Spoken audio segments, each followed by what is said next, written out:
This is the GPL podcast from GopherPuckLive.com. I think Mo gets pulled one of the games. Oh my goodness. Who are you? Oh boy. Duke making mistakes. I love it. And so I had to train for this marathon. Make sure you stay awake for the game tomorrow. So right away my confidence is it's doing really well before that. And then Don goes, "Can anybody on the ice take a penalty shot?" And the referee goes, "No, it has to be Ramsey." And I'm like, "Okay, there's shot 2 to the confidence. That's great." Now, here's Jupiter and Vigo.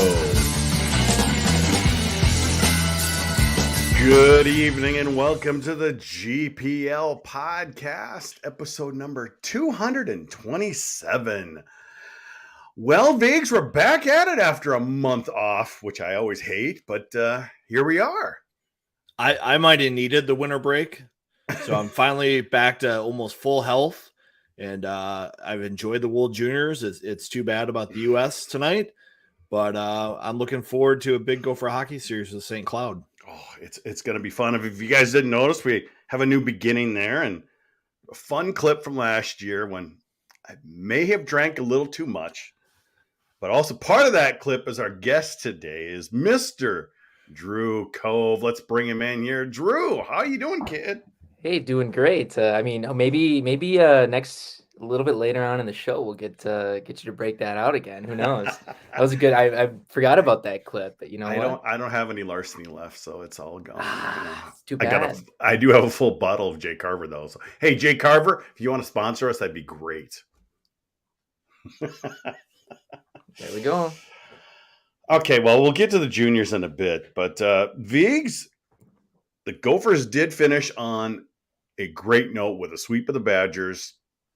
Kind of poke fun and with that little clip in the intro that they were going to pull Mo, which they did the first night. Second night kind of started similar, and they didn't pull Mo. They actually pulled whoever else the goalie was and put Mo in. But good weekend for the Gophers until maybe the last part of the Saturday game. But hey, they got through it, and that's all we really cared about. Yeah, I think they just kind of took their foot off the gas a little bit at the end of the series. I mean, they'd gotten off to such a good start in that game, you know, and they played really well, and their scores scored when they had the opportunities. And I think that's one of the things with this Minnesota team is they just have a lot of talented players up front who can put the puck in the net. And so when they're playing well, you know, Minnesota is going to be a tough team to beat. And I think that Wisconsin series was just what they needed headed in the break. You know, it kind of put them clear of everybody in the Big Ten race and set a message that this team knows how to play hockey. Well, Viggs, you know, you weren't predicting that kind of result, though. I mean, the 7-1 game coming off right out the bat and Mo getting pulled. Obviously, I made fun of it in the intro there. We didn't really see that coming. I know you didn't. Yeah, I mean, Todd Molesky said, you know, the Badgers came into that weekend wanting some revenge. Mm-hmm. And I believe that. And, you know, sometimes we hear press clippings can be like rat poisoning to a really good team. Well, it might have been like sniffing snalts to the Gophers for that weekend because they came out and did not make very many mistakes. And I think they really took advantage of it and didn't allow Wisconsin to really get a chance in the weekend either night.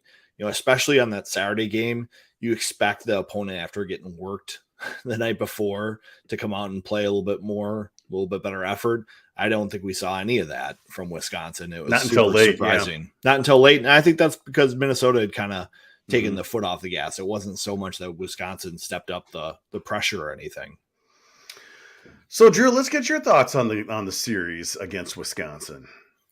Yeah, I mean, it was a pretty entertaining series, obviously, when you want that many goals from the Gophers standpoint. And you kind of worry. I mean, like you said, you do worry about, like, okay, is it going to be kind of a letdown? And they had that problem, you know, against Arizona State. Bob was not happy with the way they played. And obviously it bit them at the last one, but then they kind of had that big showing against Michigan State. But I think that Wisconsin series, you know, it was just It was a really good series, at least starting on the first night. I think the Saturday, obviously, it got out to the 2-0 lead at the start, and you say, "Oh boy, this could go south." I mean, it was going south quickly, and then they kind of go out for that outburst with the Stramel penalty, and they explode for all those goals, and then just nothing the rest of the game. And I think it kind of has been the MO of some of this Gophers team. It's just like not necessarily the full 60 minutes, but with the offensive explosion guys, just you can just bang them off like nothing, and then just kind of not even just coast the rest of the game, but you can kind of just you can rest that you have a 3-4 goal lead. The fans got Culvers and you're ready to go. Well, Vigs, it was just that though. It's just like boom, boom, boom. The goals were happening. I was in between the benches on the second period, one of those, I think both games actually, and just a bunch of goals came at once, and it was crazy there. I leaned over to Jeff Winslow, the trainer. I'm like, what is happening? Because yes, Wisconsin's down this year, but it just seems like you said, Minnesota just had their foot on their neck at the time, and it just kept working for them. Well, I think Minnesota's got a lot of guys who can really finish right now. I mean, there's a lot of guys who can shoot the puck. You know, Rhett Pitlick has really turned things around since he got in the doghouse a little bit for throwing the stick into the stands. You know, I thought he was pressing his game for a little bit after that in response, but he's really turned it up the last couple of weeks. I thought he looked good in the exhibition games as well. He's just got a lot of energy and jump to his game right now. Brodzinski, I think, has found the right line mates. You know, I thought last year when he was playing with Walker McLaughlin, that was just not a good fit for him. He is a player that plays well in structure and with guys who hold on to the puck and possess the puck. When he was playing with Walker McLaughlin, it was just pure chaos all the time. And that can be good on the rush, but once you get in the offensive zone, that's a bad fit for him. Now he's got a better fit. And then we've got the young guys like Cooley and Snuggerud really finding their stride with Nyes, and that's probably one of the most dangerous lines in college hockey right now. Definitely. Brever talking about here. The Stramel penalty, right results, wrong call. Even in the replay, we could tell you that I'm forgetting him. Faber, yeah. Just kind of pulled him in. And I understand why the coaches were, because obviously it goes from basically Wisconsin winning the game at the time to Minnesota. They get a goal of like 0.1 second left. I mean, they got something really late, didn't they, Drew? It seemed like it was, I think, right at the buzzer, and wasn't it Middlestad? Yeah, it was right. It was like no, it was Middlestad. It was like 0.01. Yeah, it was that close, and it made it 4-2, I believe. That was just the one that was like you couldn't believe it, and then that one finally came, and it's like what the like this is just it was just the most miracle period you've ever seen. It was just weird. Well, it was crazy, and then so we get the sweep. Vigs, with some help, they've got a nice bit of padding in the Big Ten standings right now. Yeah, I mean, that's where we kind of expected Minnesota to be. I'm a little surprised at the rest of the conference being so wishy-washy, with Michigan and Ohio State not really living up to expectations that I had coming into the season. Notre Dame as well. And then Michigan State being kind of the upstart team. And, and Penn State, what's going on with them? So I think there's a lot of other teams in the conference that have a lot of question marks, whereas Minnesota has very, very few. I think, Drew, a lot of it with Minnesota is just keeping their heads in the game. Yeah, I mean, it's a team that we've seen obviously has a lot of depth, especially I think on the back end, and like they can play without some of those big guys. And it looks like, I don't know what, we'll probably talk about it a little later on when the World Junior guys will actually make it back, but they have so much talent at a lot of different levels that it's just like, all right, just stay in it, because you do have the talent to beat them on talent alone. I think it's a quote from a long time ago, right? But yes, it's I mean, it's just a matter of realizing that they can do it and staying in focus, that say, okay, we've got all these guys who can take shots. We've got a steadying presence. And I mean, I think Jackson Nelson has been really invaluable for boy. kind of his steadying presence in the middle so far this year. And like Viggs, you mentioned Bryce Brodzinski. I think he finally found that shot that we've been waiting for a really long time, and he just needs that extra second to kind of pick it, I think, and then bam, it's one of the best. And I think it always seems too like if the Gophers are doing well, they need one more, or they need some kind of just really steadying presence. Mason Nevers is there for a goal. Mhm. And it just seems like it's happened a couple of times. And I mean, this is talking about guys that are certainly not near the top of the lineup. And I mean, not near the top of the lineup in terms of, because you just have the Logan Coolies, the Jimmy Snuggeroods, and the Matthew Nyes of the world. It's a team that knows that they should be able to do really, really great things. And I think they really did realize that after the Arizona State series and kind of rattling off those 4 wins against Michigan State and Wisconsin, just to say, you know what, we can't afford to lose these kind of games, especially when it's only going to get a lot tougher here down the stretch. You are going to be playing other Big Ten teams that are going to be getting better because they're going to learn who they are, and there's a lot of freshmen getting older and understanding the college game. But it's just a team that really needs to stay focused and realize that, like, this is opportunity that the Gophers haven't had since 2012, since 2003. It's a stacked lineup that deserves to go, that on talent wise deserves to go places, and they just got to make sure that they stay nose to the grindstone every single night. Viggs, does it still kind of come back to that? Personally, I think I've kind of agreed with you that if they do play that defensive style and just play smart defensively, the offense just comes from that. And Right. when they're playing very disciplined defensively, that's the kind of game I know you want to see. Isn't that right? Well, it's the most steady game. Yeah. You know, as long as you're not giving the other team offense, a team like Minnesota is going to win a lot of games. And that's usually what happens when players are pressing. They're looking to jump into the rush all the time. They, don't have enough talent maybe to score when the time presents itself. And so they're pressing all the time. And that's where you start to make mistakes and you give away hockey games. I think when we've seen Minnesota lose this year, I feel like they've kind of given away the game. It's not that Arizona they got outplayed. State. Yeah, it's not like they got outplayed, but they gave the other team enough where they put themselves in a hole and couldn't recover. I think the biggest thing that I'm seeing with this team that I like is they've got players who can put time on the puck. You got guys like Matthew Nyes who can just go into a corner and hold the puck, draw attention, and allow his line mates to flourish. Jackson Nelson, same skill set. Big body, can go in the corner, win battles, hold on the puck a long time, create space for his lineup. Aaron Huglin, same kind of deal. And then you look at all the defensemen, all those defensemen can go win pucks in the corners.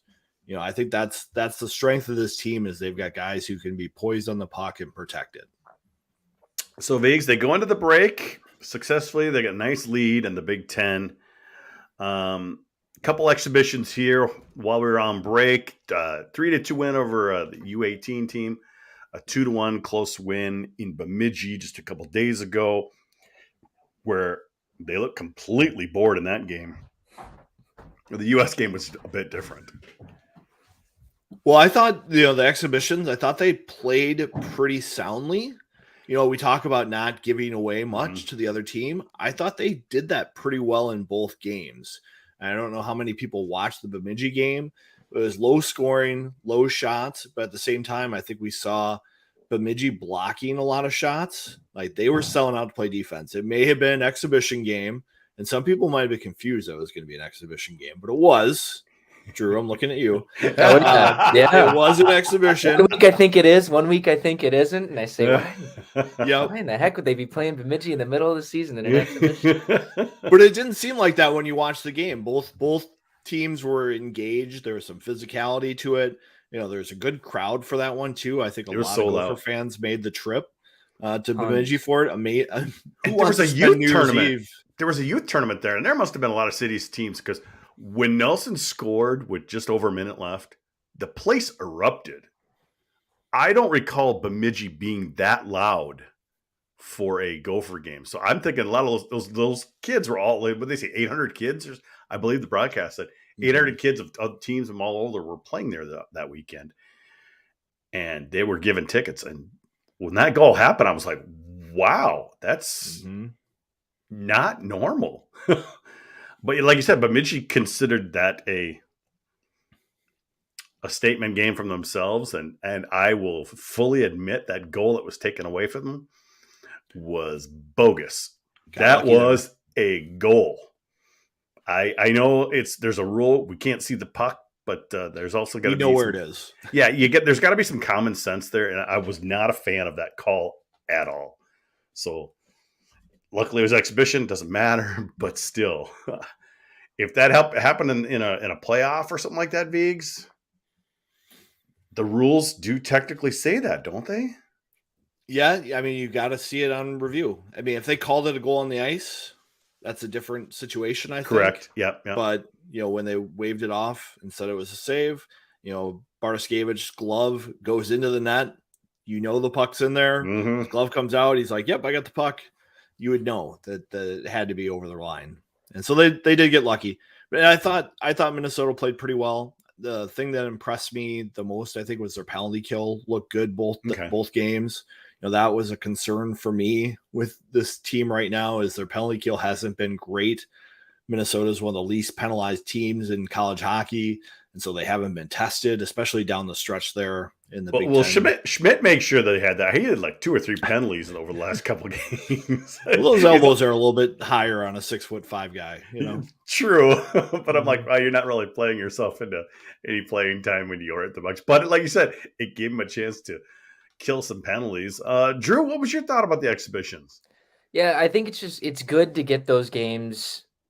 I mean, have at least a couple, because usually it does seem like they only play the one against the under 18 team, and then they just go right back into real games. But I think it's good to play against a real competitive opponent, and not that Bemidji is kind of near the very top of the standings this year, but I think I think it was a good test to kind of get these guys back ready and shake the rust off, to get ready for some games that do mean something.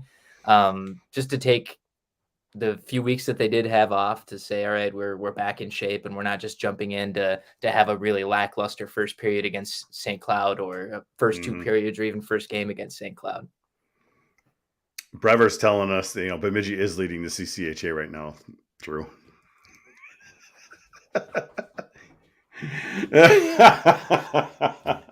What can you do, huh? Right? Can't lose everybody. I think this is a good model for the Gophers going forward, though. Yes. Over break is to get that U18 exhibition in during this time, and then play like a Bemidji or a St. Thomas, or maybe a St. Cloud, someone else that's a rival in state, but still be an exhibition when you're going to be missing 2, 3, 4, 5 players for the World Juniors. Because with Minnesota, I mean, there's a lot of World Junior candidates coming in the next couple classes here. So it's good to plan ahead, I think, for them. Viggs, I saw on Twitter, actually somebody sent it to me since I have a certain Twitter blocked, but it's so apparently Bob is afraid to play St. Cloud anymore, doesn't have anything scheduled. The end of the contract is coming up, and it's supposed to be a contract every year. They're supposed to play every year. That's part of the contract, right? You can't play every in-state team every single year. You have to make some choices and rotate teams through. Yes. And that's just the reality of being at Minnesota. And Bob heard that Twitter person because he addressed it on his radio show this week. Oh, he did? So what did he say? Yeah. He said, I hear this from opposing fan bases that they think we don't want to play their teams. And he's like, it's not just Minnesota. It's the other schools as well. They want breaks from playing Minnesota every year, and teams are going to rotate through. Bob still wants to get that Hockey East or ECAC road trip, home and home kind of series happening on the calendar at some point too. And so they are going to be playing Minnesota Duluth again. I think we're going to keep seeing them play North Dakota. That's such an important rivalry. Yeah, we know there'll be a year off at least on that. So yeah, they're going to play Minnesota State again in a series. So and I'm just the reality in Augustana too. I mean, to get Augustana kind of established, and he was my assistant coach, great kid. I'm guessing they're just going to be home and away with that too. You can't keep everyone happy. Exactly. And Minnesota wants to have the home games too, because they got to fill Mariucci Arena to pay for those upgrades that they have coming, to the rink. And that's just the reality of things. You're not going to do even home and homes with everybody. What are we hearing? It has been very quiet with contracts. I know you kind of went through a couple of years ago and found a bunch of contracts and you could see, hey, we're going to play this, we're going to play that. Some of them fell apart, like the CC thing. We went to CC and they never came back. What's happening? It's been very quiet. We have a page, but it's getting kind of outdated on GPL. Yeah, I think the COVID years, really impacted the did. scheduling, how that was going to work. There's been some kind of shakeups with potentially having another member of the Big Ten get announced. So Minnesota was being told to hold off scheduling some of those non-conference games, thinking that maybe the Big Ten's going to go to the 28-game schedule. Yeah. And so you can't overbook yourself because of that. And so I think they've held off doing that. We've seen some athletic director changes at St. Cloud and Duluth that impact these scheduling agreements. You got to figure out those relationships and what people want to do. There are, of course, new coaches at all these schools. You got to figure that part out. So I think just be patient. Minnesota is going to be playing St. Thomas here. They are going to be playing Minnesota State. They are going to be playing Duluth. They are going to be playing North Dakota. So figure it out in your head. Probably Augustana is probably that fifth non-conference team for next year, but we'll see. Carlson, keep things open for the UCLA and USC series. God, I hope so. Those are some That'd awesome be so uniforms. much fun. That would be. Yeah. Those UCLA jerseys their whole uniform is nice. Very nice. All right, Drew, let's get to it. US Canada just a few minutes ago.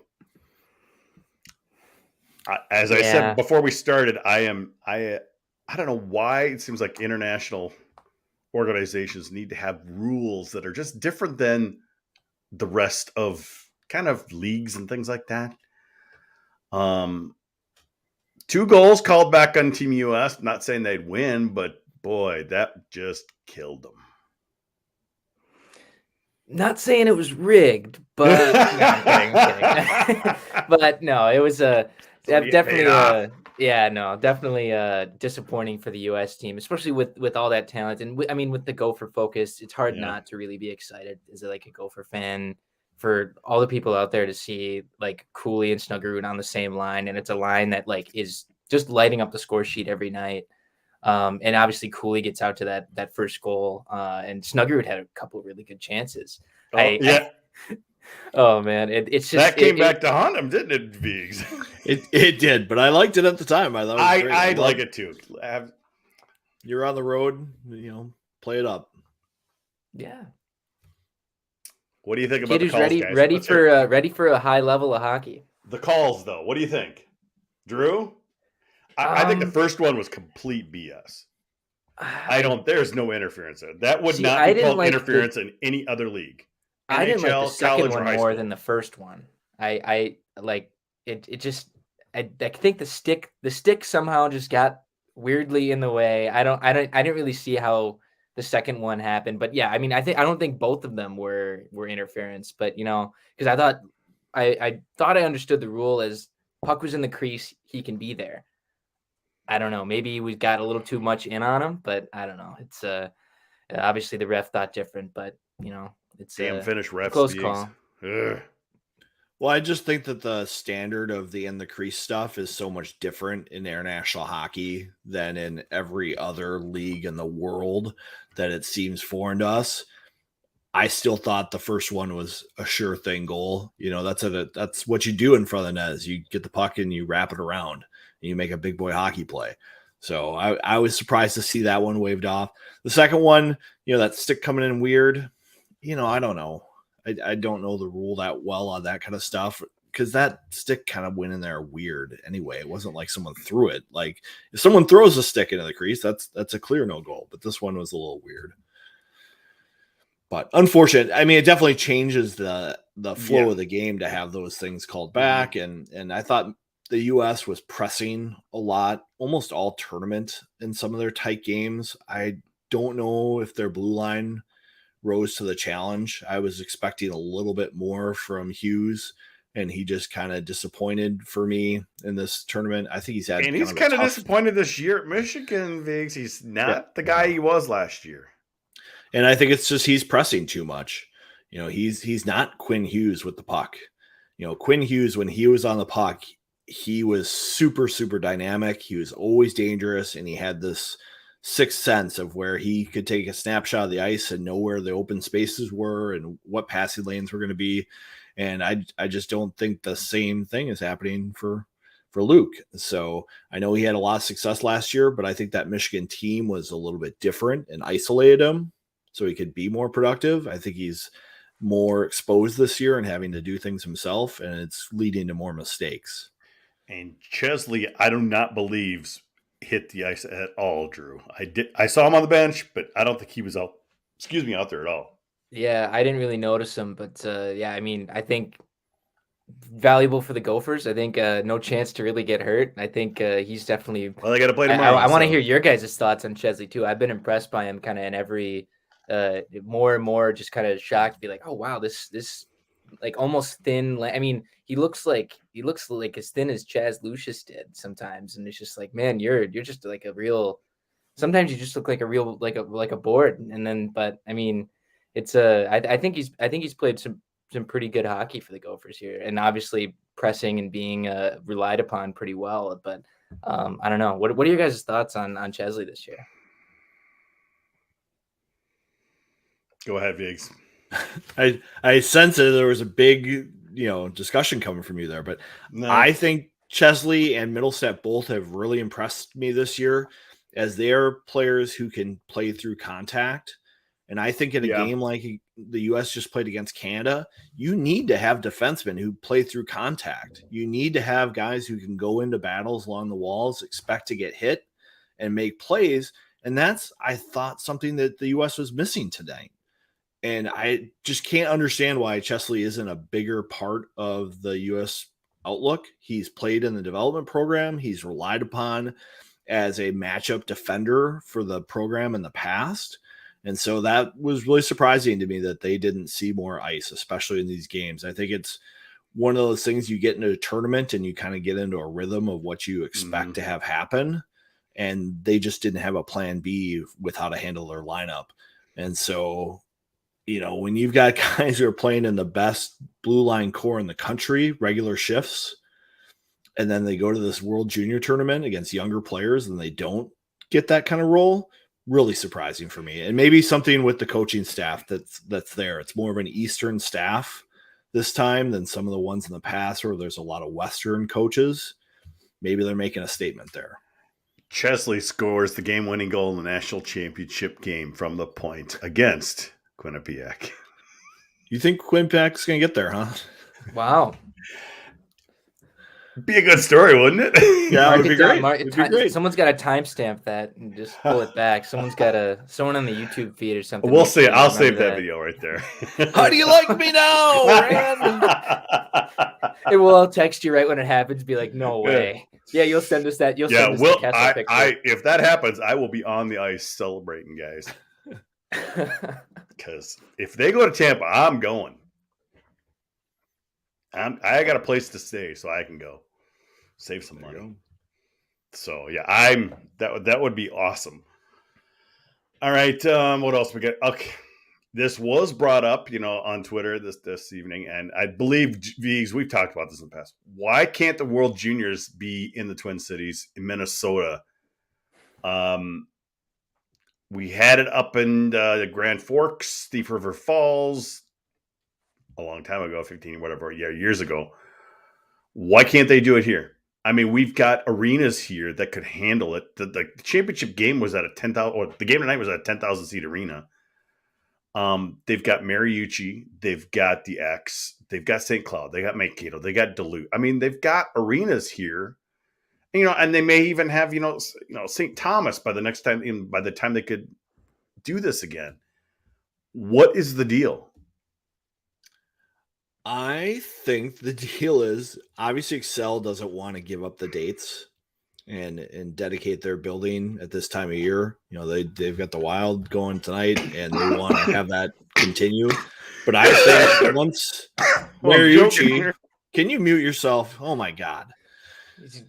Just didn't want you to I see think your once face there, Biggs. Mariucci makes the conversion to a smaller rink, maybe it opens up the possibility that Mariucci Ritter could be a big part of a bid. But I think it would be really cool if they could do a World Junior tournament and have games at Minnesota, at St. Thomas, at Duluth, at Minnesota State, at St. Cloud, and you could really feature the state of hockey. And I think that would be awesome if they could get everybody to figure it out, because everything's drivable as long as you don't have a storm like we just had. But it would be an amazing thing for the state of hockey to do. I just don't understand why they don't try. I mean, the X could do it, we don't want to give up dates, blah, blah, blah. I mean, hello. You're getting a lot of pub if you have a final at the X. Well, when they built the Trier rink, I was like, why couldn't they have made that just a little bit bigger for seating so that you could have like a relegation game at Trier? It would make a lot of sense to me. The NHL does have that mandated holiday break now, so it could fit in. But I agree with you. It makes too much sense to me. I mean, Buffalo's done it the most recent, I believe, right? Yeah, because they built that Harbor Center complex for the Sabres, and it's apparently really nice. And they had the outdoor game. Try not to choke. Yep, careful. Shouldn't be drinking straight Jay Carver out of that thing. No, I just went down the windpipe there, and it's just like, All right, I already got some guy. Corey V, thanks. Classic moment. Choking on live video. Yeah. But with that World Junior stuff, it's like I think the exact same, like something at Mariucci and Ritter seems like almost just too good, like just for how close they are. I was curious. I was like, I don't know what they'll think. Like if Mariucci's like not fully Olympic or fully NHL, like what do they want to do? Do they want to have team? Because like there were concerns about the ice tonight in Halifax after everyone was saying how good it was in Moncton, and then in Halifax it wasn't great, and they were scraping it for a bit. But you say like if a team plays the whole tournament at Ritter and then they come to play a championship game or like a semifinal game at Mariucci, like what kind of conversations do you get? But I don't know, maybe you have a bunch of groups at Mariucci Ritter, then you play the semifinals and the finals at the X, or maybe who knows, maybe even throw ice at the Target Center if they have a refrigeration system that works right. I don't know. I wouldn't want, I personally no thanks, but just some way to maybe mitigate the X's, like maybe that's a compromise that could work if it's Twin City specific, just to mitigate the X getting rid of dates, just take out 2 days for them and then have the rest at Mariucci Ritter, and then shows off two kind of premier college rinks, I think, in both the women and the men's game, because obviously Ritter's just a spectacular arena to watch a hockey game in. Same with Mariucci. So yeah, it is, and there's plenty. Like I said, there's plenty of arenas. St. Cloud, there's Mankato, there's Duluth, there's places to play, Vigs, and it just let's go to Canada every other year. So exciting that they get the home ice every other year, or even more. It is. I did like that they were in the smaller building for this year's tournament, where you had a packed building for more games. I thought the atmosphere was pretty good after a couple of years of lackluster crowds for the World Juniors, where Hockey Canada obviously priced the tickets way too high. Mm-hmm. And that's part of my fear. If you do something at Excel, you start pricing out these packed buildings. That's why these college rinks would be perfect, I think, for the World Juniors. Yeah, and hopefully you don't risk running the early Big Ten, any Big Ten tournament days, I guess, kind of running into the whole upper bowl and most of the lower bowl being kind of empty. What if it's the, I don't know, Czechs versus the Finns in the semifinal at the X? It's that way in Canada though too. Yeah, we saw plenty of Canadians there for the Sweden-Czech game earlier today. But, so you just sell. Yeah, but because those tickets are already sold too. So it's, I don't know. It's just something people have been talking about. I keep wondering the same thing. It's been a while. I mean, they had the Buffalo one. It wasn't that long ago, but I don't know. So, I did see Matt Morissette on Facebook here. If U.S. plays tomorrow, does that mean the 5 Gophers, well, actually 4, there's 5 players, that play this weekend, on the team won't be available to play against St. Cloud this weekend? Please say yes. Viggs, we've kind of seen in the past that Moscow's kind of left it up to the players. I know when they came back for the Olympics, they traveled way further, and some of them got there within hours. And I wonder, they played. Some of them played. Yeah, I remember hearing that like Nyes and Myers were ready for IVs to get ready for the game out there, so that's one thing. But Bob said on his radio show, it's kind of up to the players. Yeah. He expects that they will be in the lineup. These guys want to play this series against St. Cloud. So I think he expects all of them to be available unless something weird happens. He hopes that, Ryan Lindgren didn't get his bag back from World Juniors 1 year. 1 year, Ryan Lindgren came back like on a deathbed after being sick. He came back sick tournament. as a dog. That was, and we were talking to him, and he looked like he was 20 pounds lighter. It was just, that was bizarre. Yeah. So you never know, but I would expect them all to play. These guys are hockey players. That's what they want to do. The Gophers do have. And it's why it was moved out too. It's why it's a Saturday-Sunday series.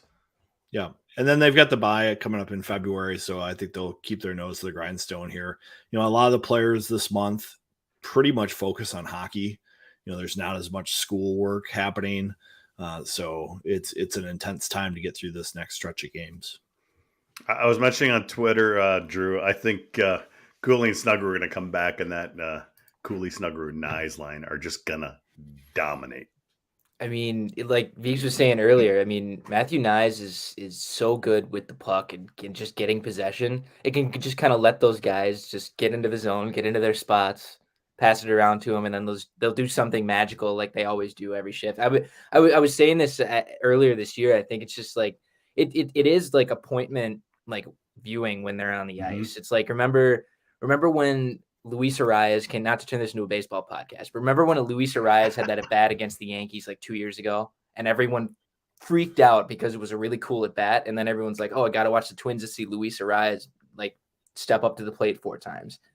It's worth it to watch Gopher hockey just to watch those 3 on the ice for a third of the game, because when they're in the offensive zone, and anything can happen, and it's something that I think Gopher fans really need to like appreciate while they got it, because this is a very fun line, and it's not often you can score at will as much as they do. So that's a good question. I mean, look at the top of this the points. Look who's standing at the top. I think with 27 points in 20 games.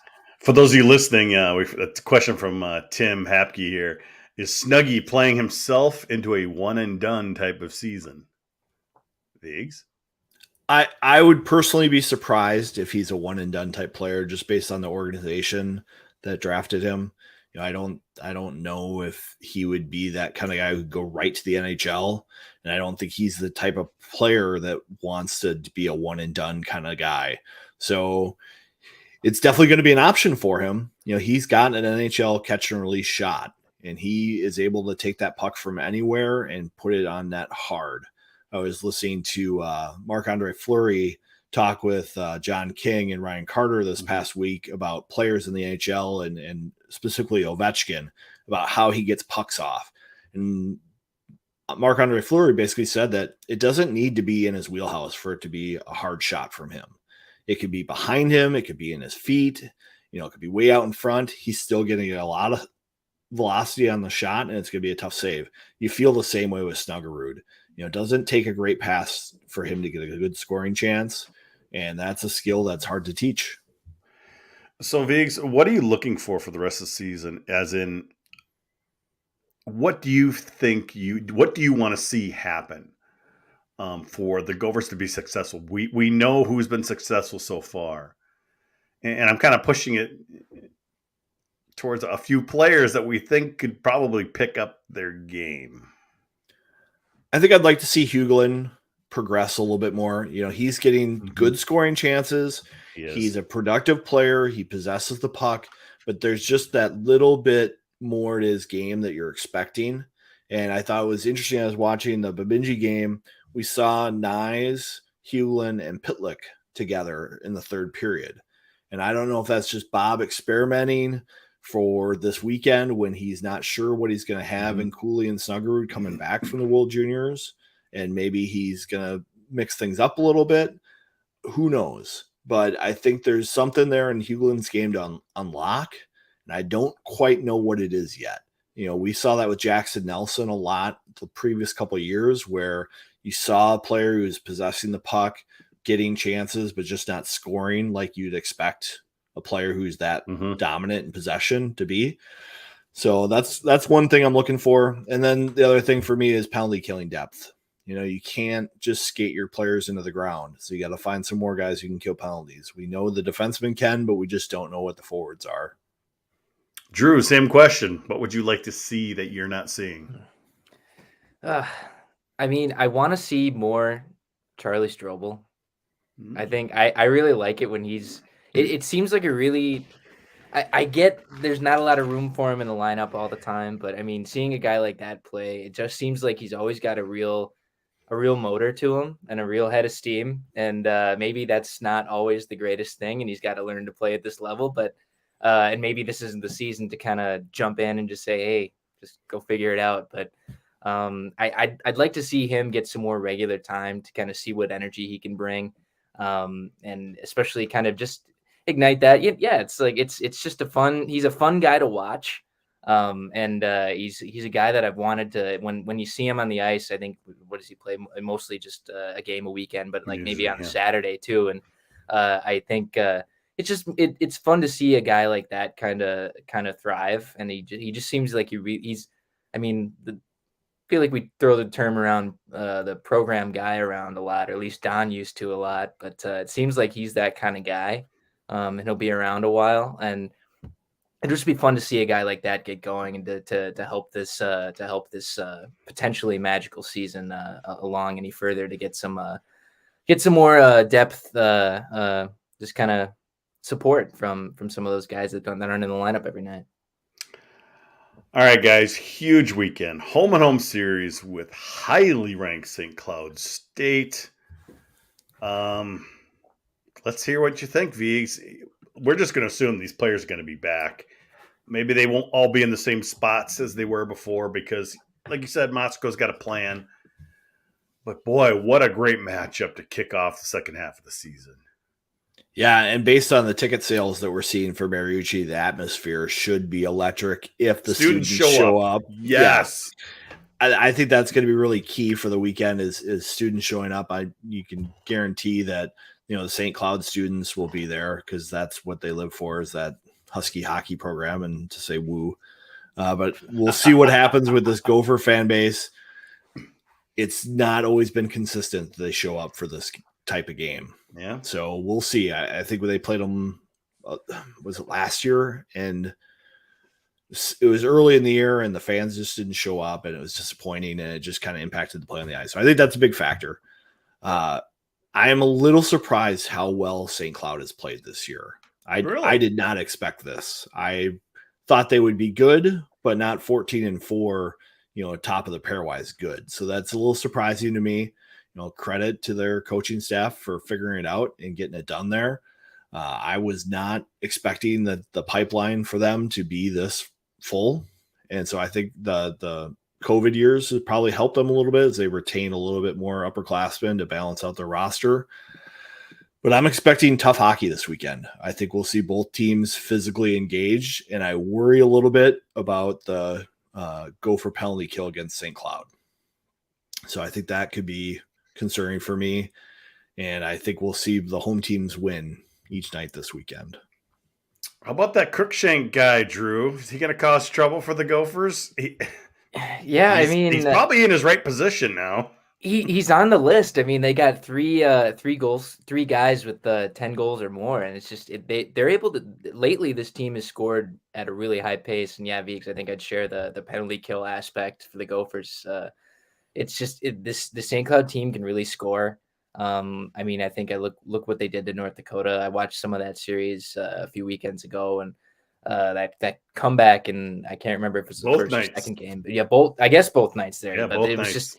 it was kind of wild, and especially you say, man, when they have to face the Gophers, that's going to be. I'm not trying to discredit the Gophers defensive core or anything, or Justin Close, but that's going to be tough for anybody. If you can score that much on North Dakota, even in a downish year for North Dakota, I think it's going to be a real tough series, especially offensively or defensively for the Gophers. But yeah, I mean, Cruikshank's really thriving, and I mean that after kind of that disappointing year last year, and you kind of wanted him to be, you just kept wanting more from him last year in terms of what we got, but you obviously found a home at St. Cloud and making the most of it for their for a pretty high ranking so far and a really good season.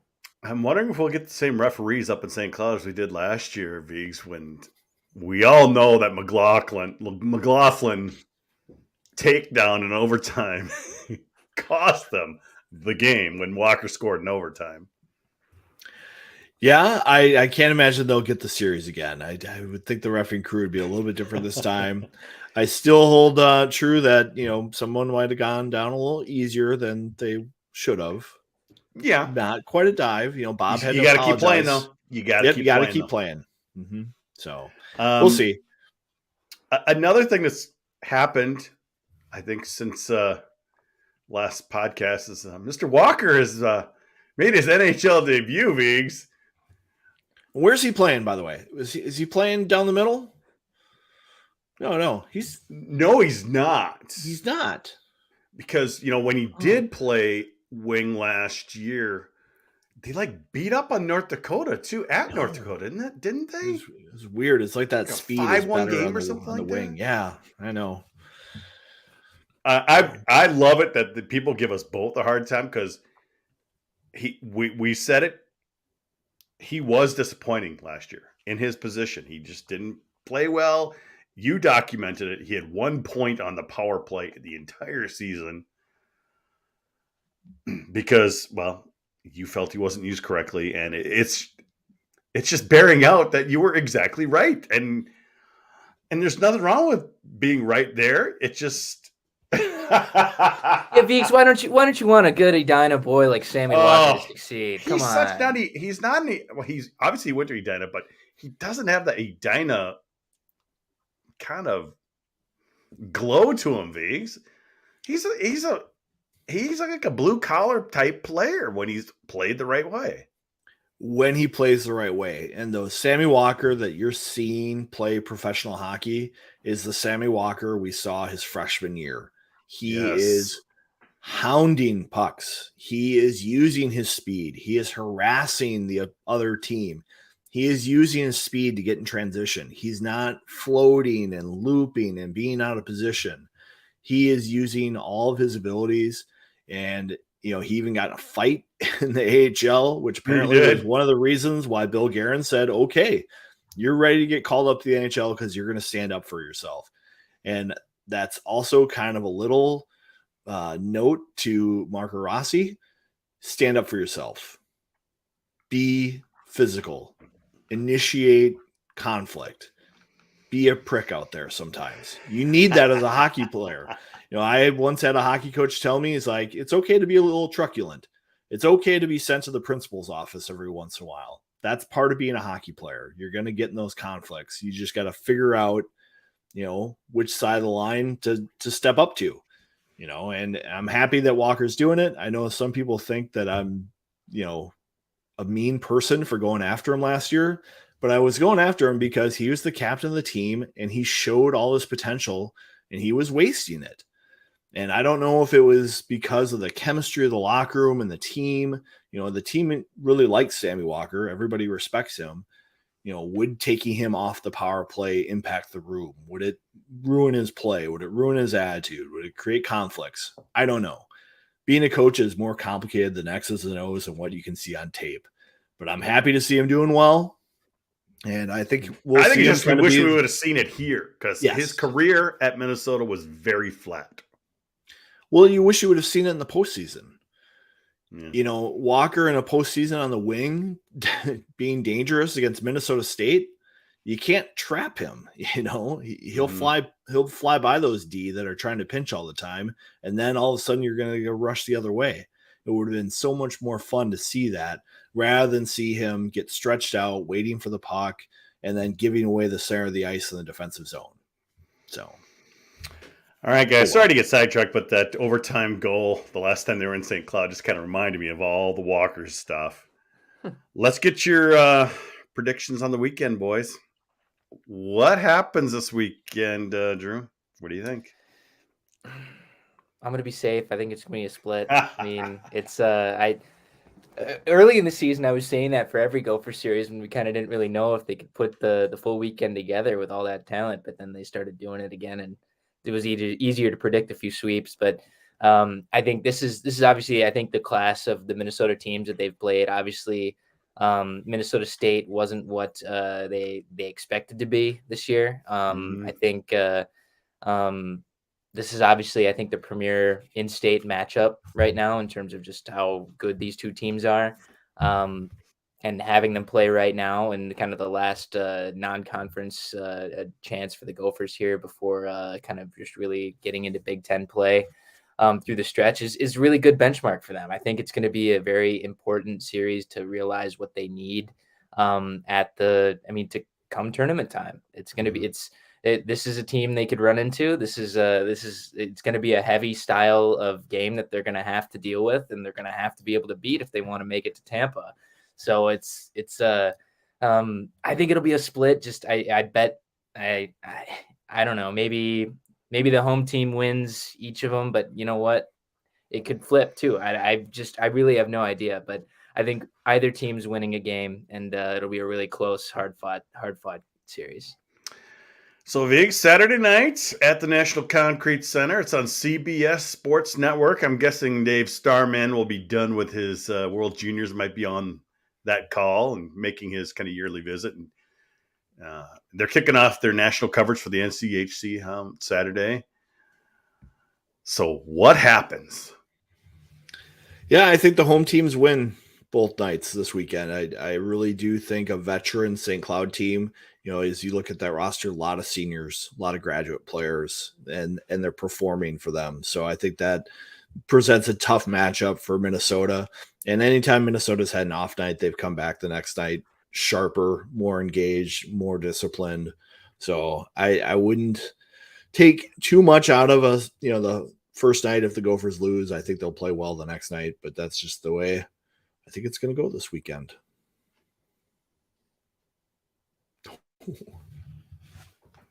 I'm going with it. The sweep? I'm predicting a Gopher sweep. Okay.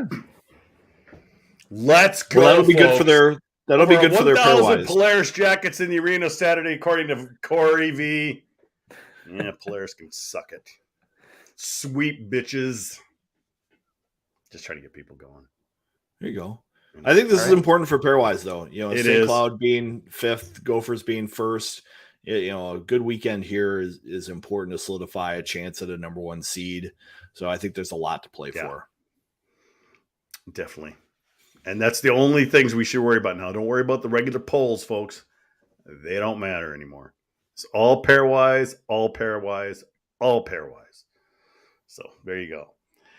Drew, you've been a busy guy, less on the writing side, but you've been doing a lot of podcasts lately. What you got coming up? You did one this week too, didn't you? Yeah, recorded yesterday, going to be released tomorrow morning. But yeah, we just Minnesota-focused college hockey. So just kind of talking about a little segment on every team. And sometimes you forget if Minnesota's playing Bemidji in an exhibition or not. So there you go. And then you got Vigs calling you out for it. Exactly. Normally a very good podcast. I enjoy catching up on the other Minnesota teams. I don't follow them obviously as closely as I do the Gophers. So especially when there's like a weekend coming up here with St. Cloud, it's a great show to listen to in addition to Gopher Puck Live. Oh, absolutely. So yeah, watch for Drew on there. And he says he's going to be back at Mariucci fairly soon. I'm thinking about it. As my schedule begins to free up, I do have a lot of nights and weekend stuff kind of taking a lot of my time. But never fear though. Drew did get to a game as a fan this year, and that's how you keep it going, right? That's how you keep your love for Gopher hockey going. Go to a game. Exactly. I was there in my old MN Daily news pullover. Just had to can't close the yearbook, so had to do that. But Viggs, is the Donald going to be there this weekend? I don't think so. Well, we'll see. There's some complications there, but I think it's a good time for the Donald to attend. He looks forward to these in-state games and should be good atmosphere. Yeah. So I don't think the tickets will go unused. Well, that's good. Yeah. That's good. You guys got anything else? Are we good here? I'm thirsty. Ooh. I think I'm going to join you, Viggs. There you go. Well, you know what that means. Viggs is going to have something for overtime. Well, that's going to do it for this episode of the GPL podcast. Thanks to Drew for joining us once again. We'll be back next week to recap the series with St. Cloud State, and we move right back into Big Ten play. Our guest next week, former Gopher Eric Shearhorn. So make sure you tune into that. Look forward to having him. For those of you currently watching live, stay tuned for some overtime. For the rest of you, we'll see you next time on the GPL podcast.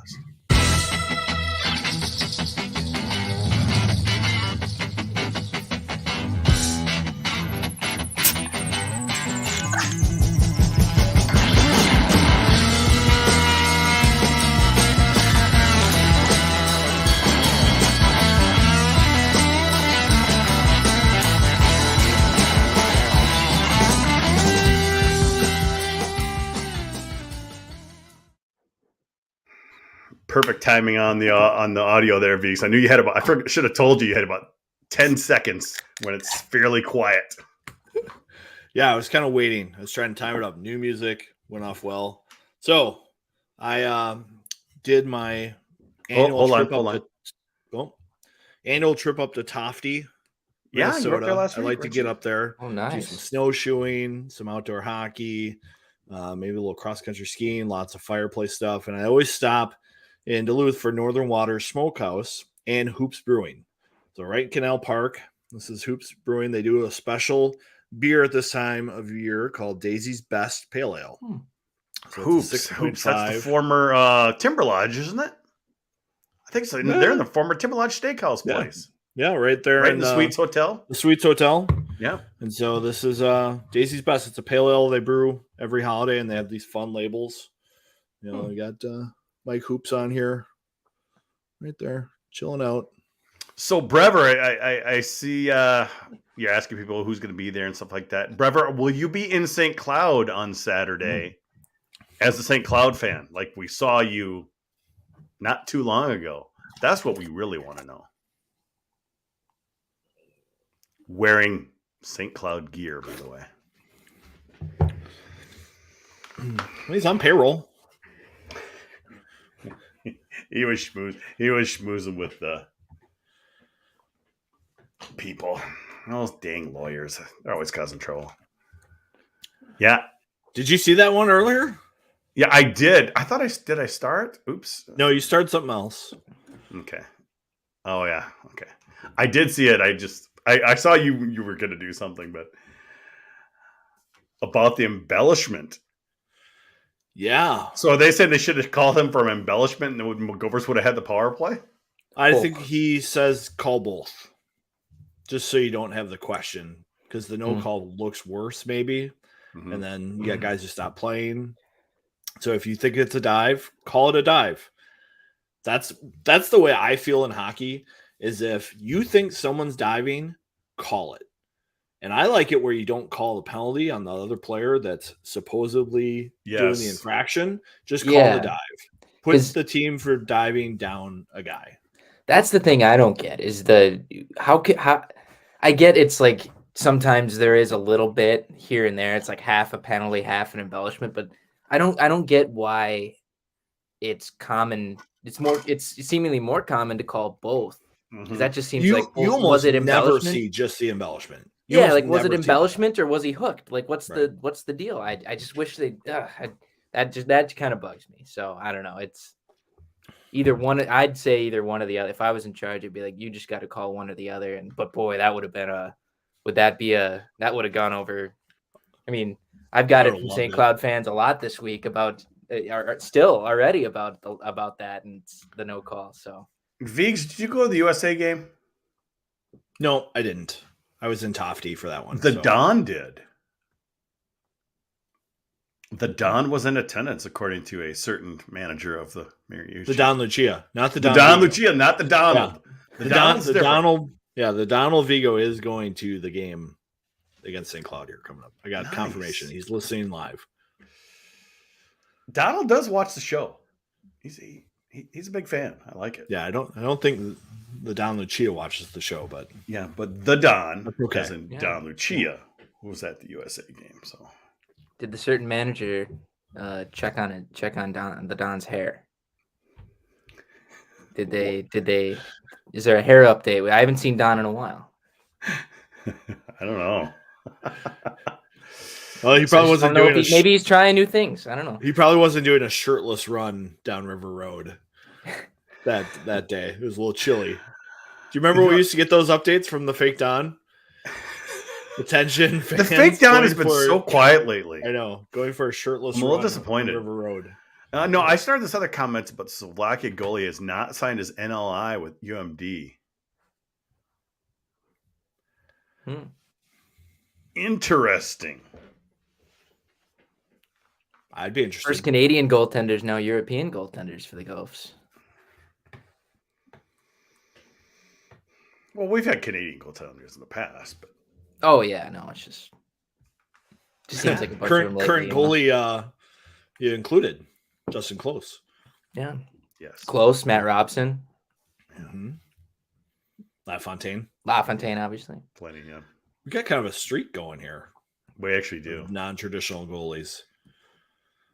I think it's an interesting position to recruit just because the gap as players go from high school to junior to college is such a big leap.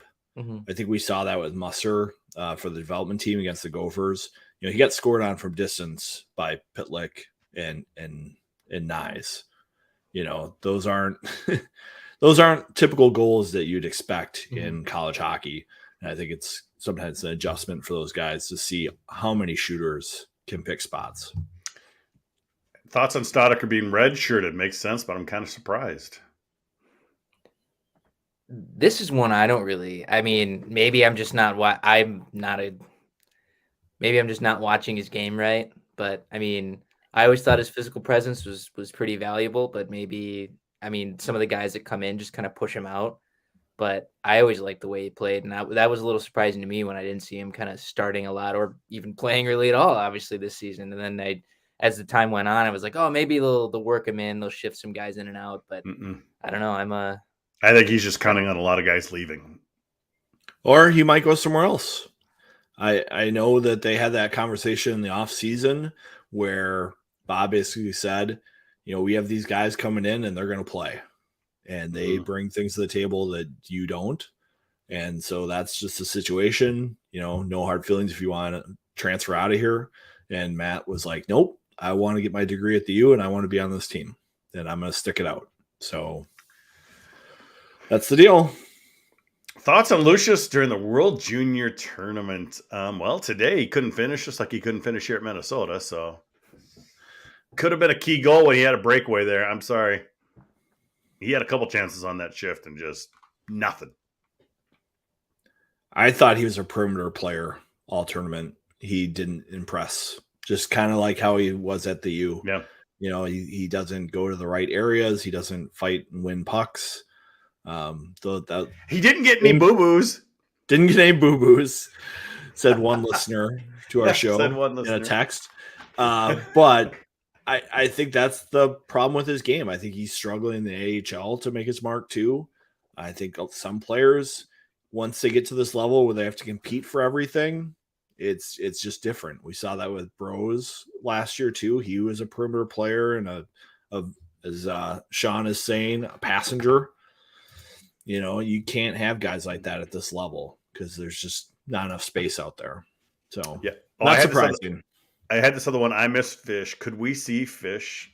Could we see them play 8 defensemen and maybe include them if they want more beef out there? Because I still think Fish plays awful well. He looked good. St. Paul guy, I miss Fish too. Yep.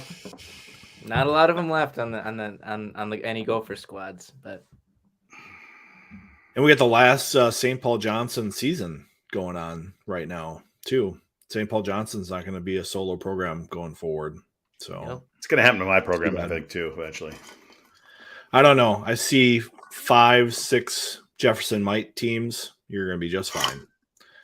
There's a lot of players in that association still. I'm just bitter that they always lose now, so that's just me. I know. Younger Lucius has already matched his production from last year. Yeah, the one thing about Lucius during the World Junior, I think if he got a chance on the power play, he would have been okay.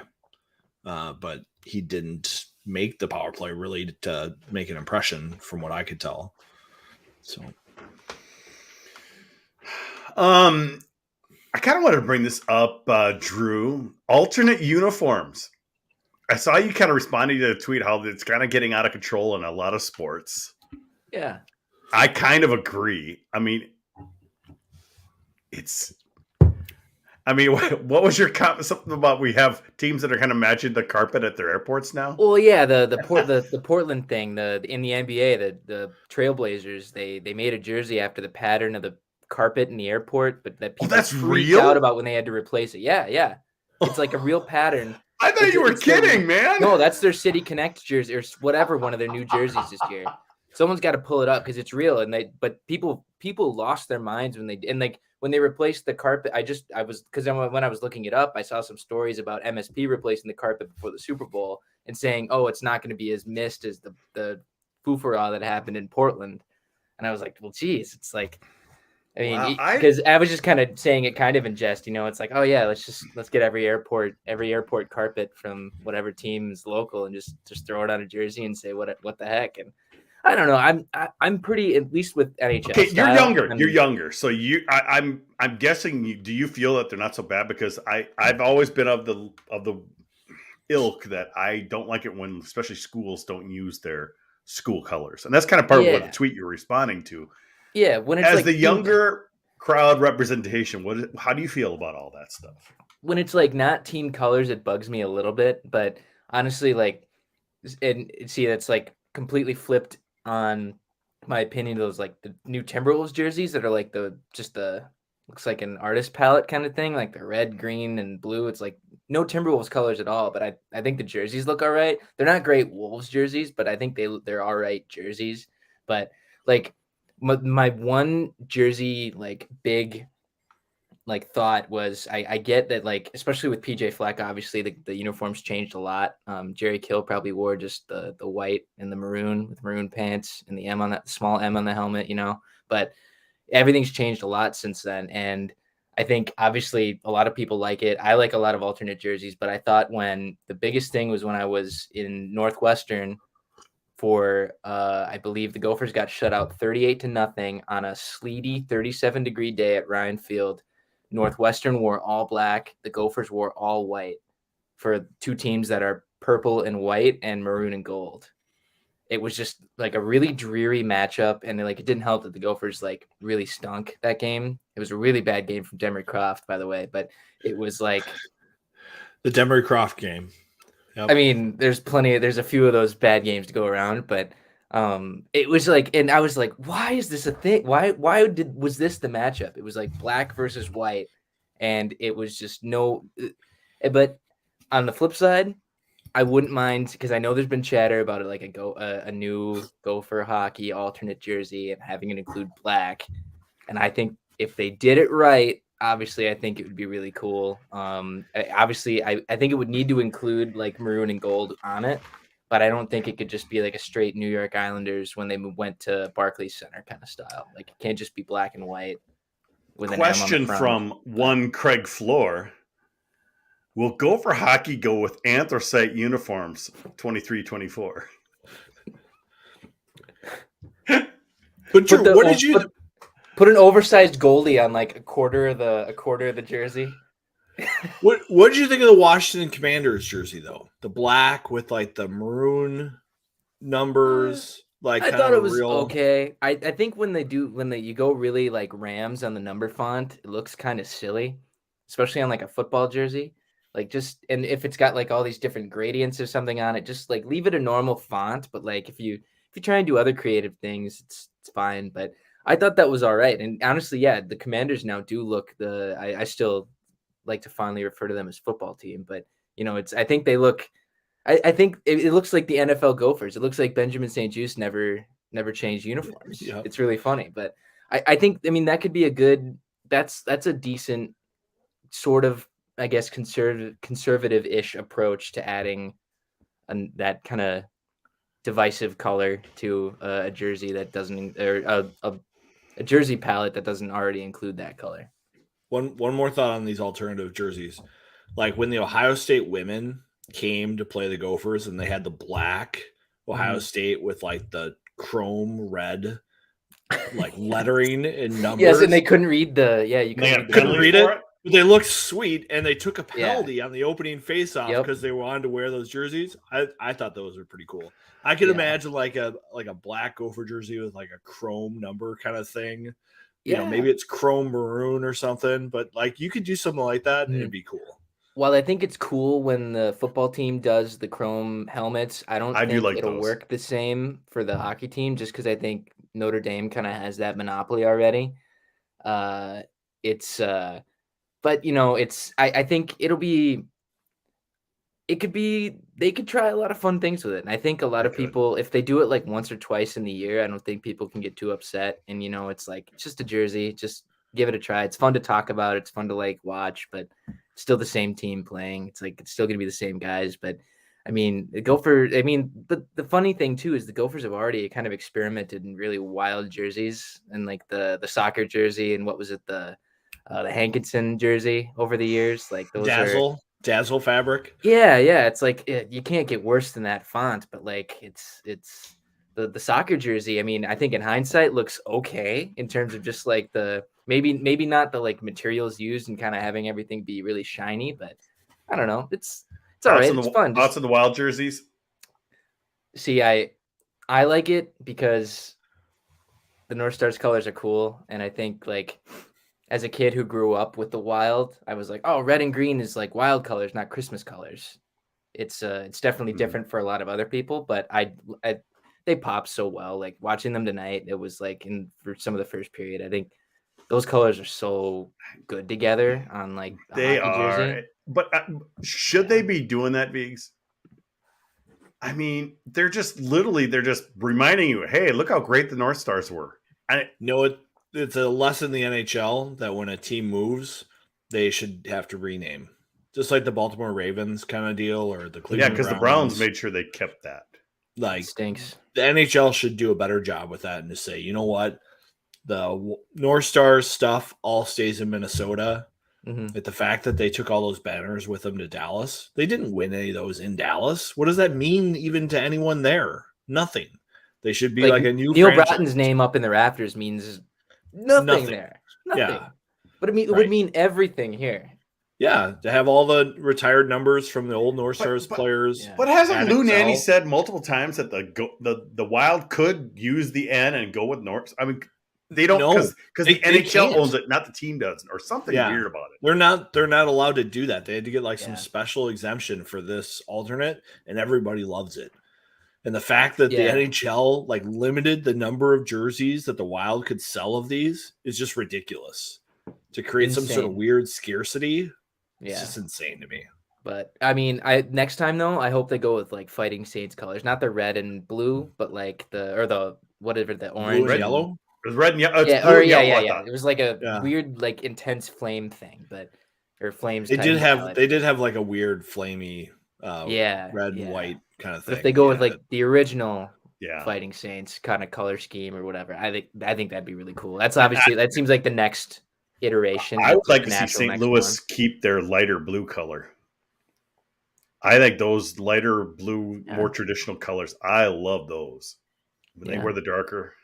It's maybe it's just something with blue, because it's a similar thing with San Diego. Well, I guess they're Los Angeles now, but the Chargers, they would bring back those baby blues and people loved them, and then they go back to those dark ones. It's like, I think they've kind of mostly gotten rid of the dark ones, but But is it smart for the Wild to do that? Because it just keeps teasing what we're missing here. Yeah.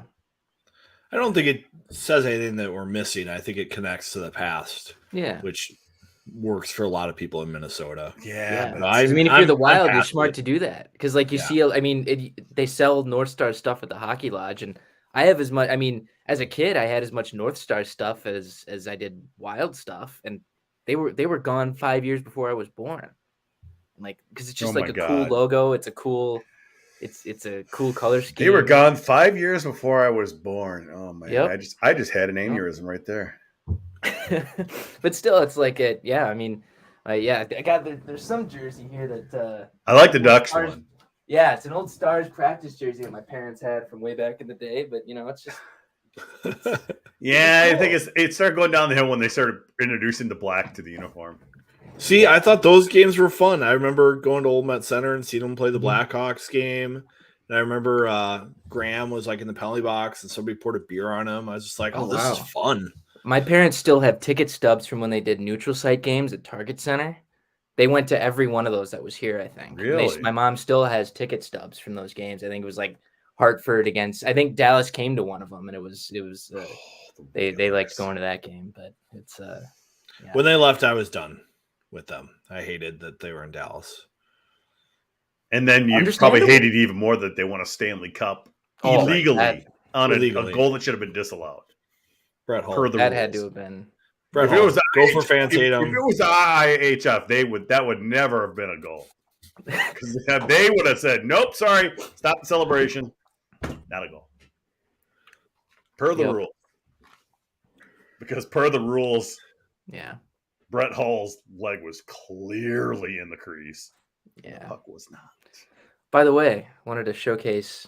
Oh wait, Prize. let me bring you Royal up here. raspberry. Hold on a second. There we go. This is one of my favorites.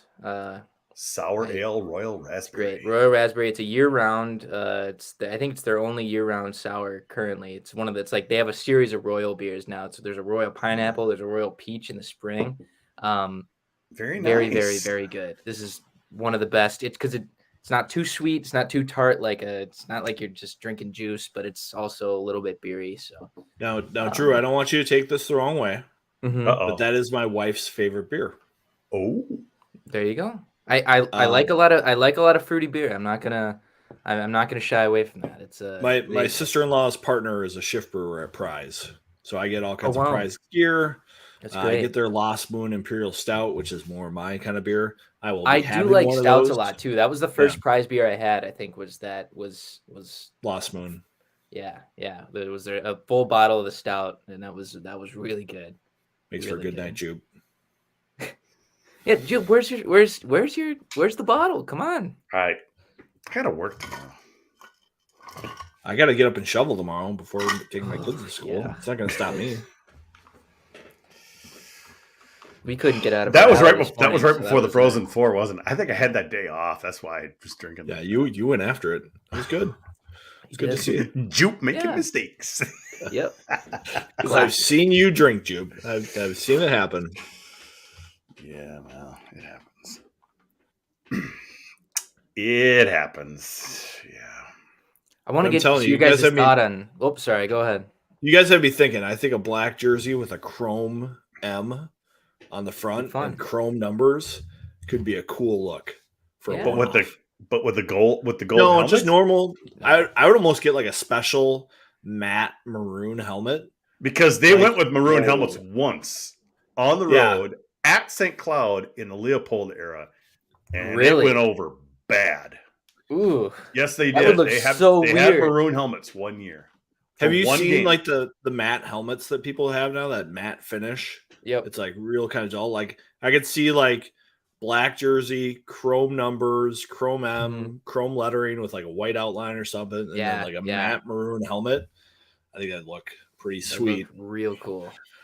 Like I little can find anything chrome on the internet skating about that. vintage goldies on the sleeve. Oh, if they could get like skate goldie just on the front, I mean, like the women do that on some of their Yeah. jerseys. I think that would be because some of the women's jerseys, like they look just amazing. Like I wish they could bring some of that design into what the men do, because obviously it's a lot less kind of standard there, I think, in just terms of what they try and what they do, and that people end up liking a lot of it. But I think that'd be a really cool. Just like throw the skating goalie, the vintage skating goalie on the front. Give it a try. Because Why not? they use vintage Goldie on a lot of their team apparel. And Yeah. somebody was bringing up that 60s Gopher script. They do Mhm. that on team apparel, but there's a budget for the men's team, and they have a lot of sticks to buy, and the sticks aren't getting any cheaper. So Well, I mean, at least thank goodness they don't have Vinny playing anymore. I He know, broke all right? those sticks. That's a yeah. Vinny Boy. stick count. Almost as many as he had goals his senior year, right? Probably Mhm. 26 broken, 20 goals scored. Sully's, obviously, Greg was saying there that he thinks it might have been a UMD game. Gosh, I thought it was a St. Cloud game, but I know it was during the Leopold area, so late 1999, early 2000s, when they wore maroon helmets one time on the road. Yeah. And I was trying to look, I was searching the internet, I couldn't find much. Because you start to write go for hockey maroon helmets, all it comes up is go for football. Yeah. Which I don't care about. I got a question for you guys. What's that? In terms of leadership next year, what are your guys' thoughts on who could kind of assume some of those roles? God, who's coming back?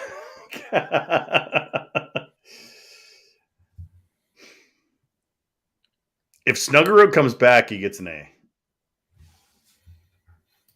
Cooley is not coming back. He's not even going to school. He's not a captain kind of guy anyway. So, in my mind, It seems like Ah, it might be a Nevers risky thought they were option. playing. Okay, so it wasn't they were playing UMD. Mason Nevers feels like a captain kind of guy to me. Yes.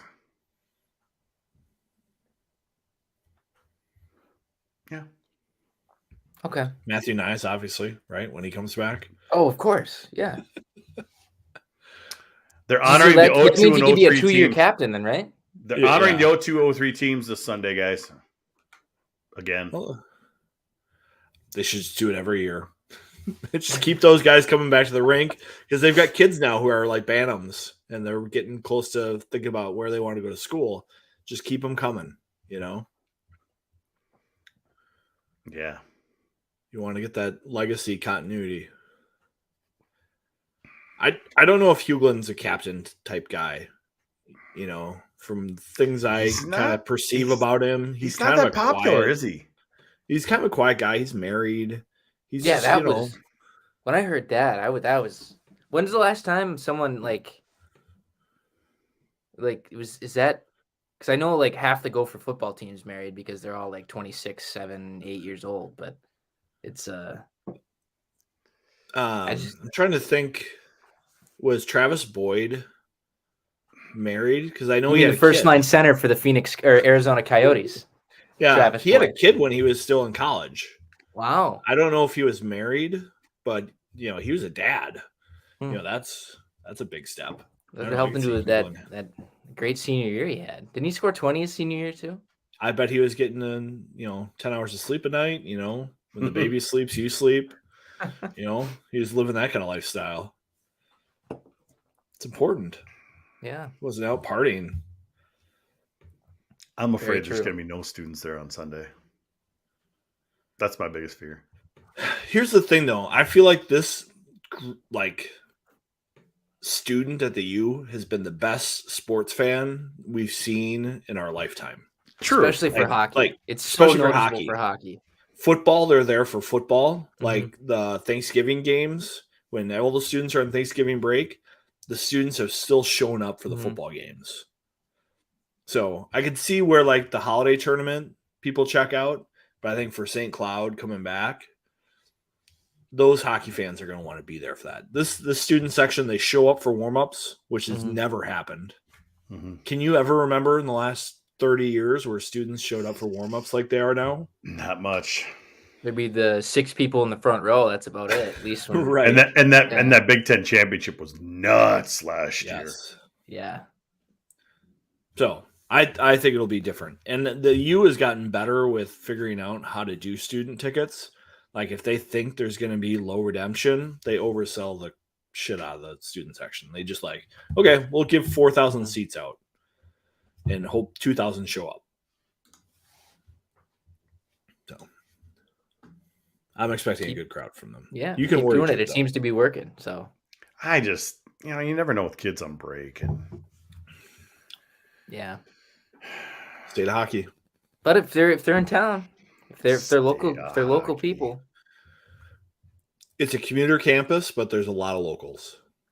And when the team's how many St. well Cloud fans are there Sunday? I don't know. And how does the Vikings game affect it? Oh shoot! Forgot they play. I mean, they're at Chicago, but still, I'm thinking quite a few season ticket holders won't be there. I just wonder how much overlap there is for a meaningless game against the Bears and the Gopher hockey fan base. Maybe I'm wrong, but I don't know. So I can see why there would be a lot of like Gopher football fans among the Gopher hockey fan crowd that are just Gopher fans. But yeah, I don't know. It's sometimes the hockey and football fan bases can diverge pretty quickly. I think NFL and Gopher hockey fans don't it's like a Venn diagram. It's a very small overlap. Yeah. Gopher football and Gopher hockey, I can see pretty good overlap, but I don't know. Yeah. I think it'll be a good crowd. I don't think we'll see as many St. Cloud fans as you'd think. They don't seem to travel as well as you would imagine. Like Wisconsin travels pretty well. Notre Dame travels pretty well. Michigan, I think, travels surprisingly well. And I don't know if UMD or St. Cloud travel as well as these other schools. That's just my ranking of visiting fans right there. They like their little corner of paradise. Yes, they do. They're down to stay there. If I can't take my snowmobile to the game, I'm not going.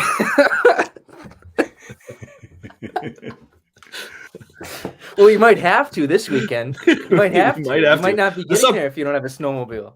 I saw people cross-country skiing down the sidewalks today in Minneapolis, so who knows? Here in St. Paul, they were just four-wheelers going up and down. I'm like, where do you keep those? I don't know if there's a lot of street parking for four-wheelers here. Cross-country ski. Vigs, do you go to the Frozen Four if they make it? I'm really trying to. My family is thinking about a Washington, D.C. trip for spring break. That's a good trip, though, too. I love D.C. Yeah, I've got a friend who works in the White House, and he can probably get us a private tour. And so I think that's an opportunity to take. You do. While the current situation is happening. So he does like cybersecurity for Biden's cabinet. So cool I knew when the last time I was in Washington, I knew somebody who worked, or a friend of mine, her brother, or something worked the military security part of it. And all we got to cut the line. That's about all we did, which was fine because the line goes around the corner. Mm-hmm. But that was cool. And that was. What year are you born, Drew? The year 1998. This was 1993. Same year the North Stars moved. Bill Clinton was in the White House. And I was still drunk from the night before. Not sober in the White House, going to the green room.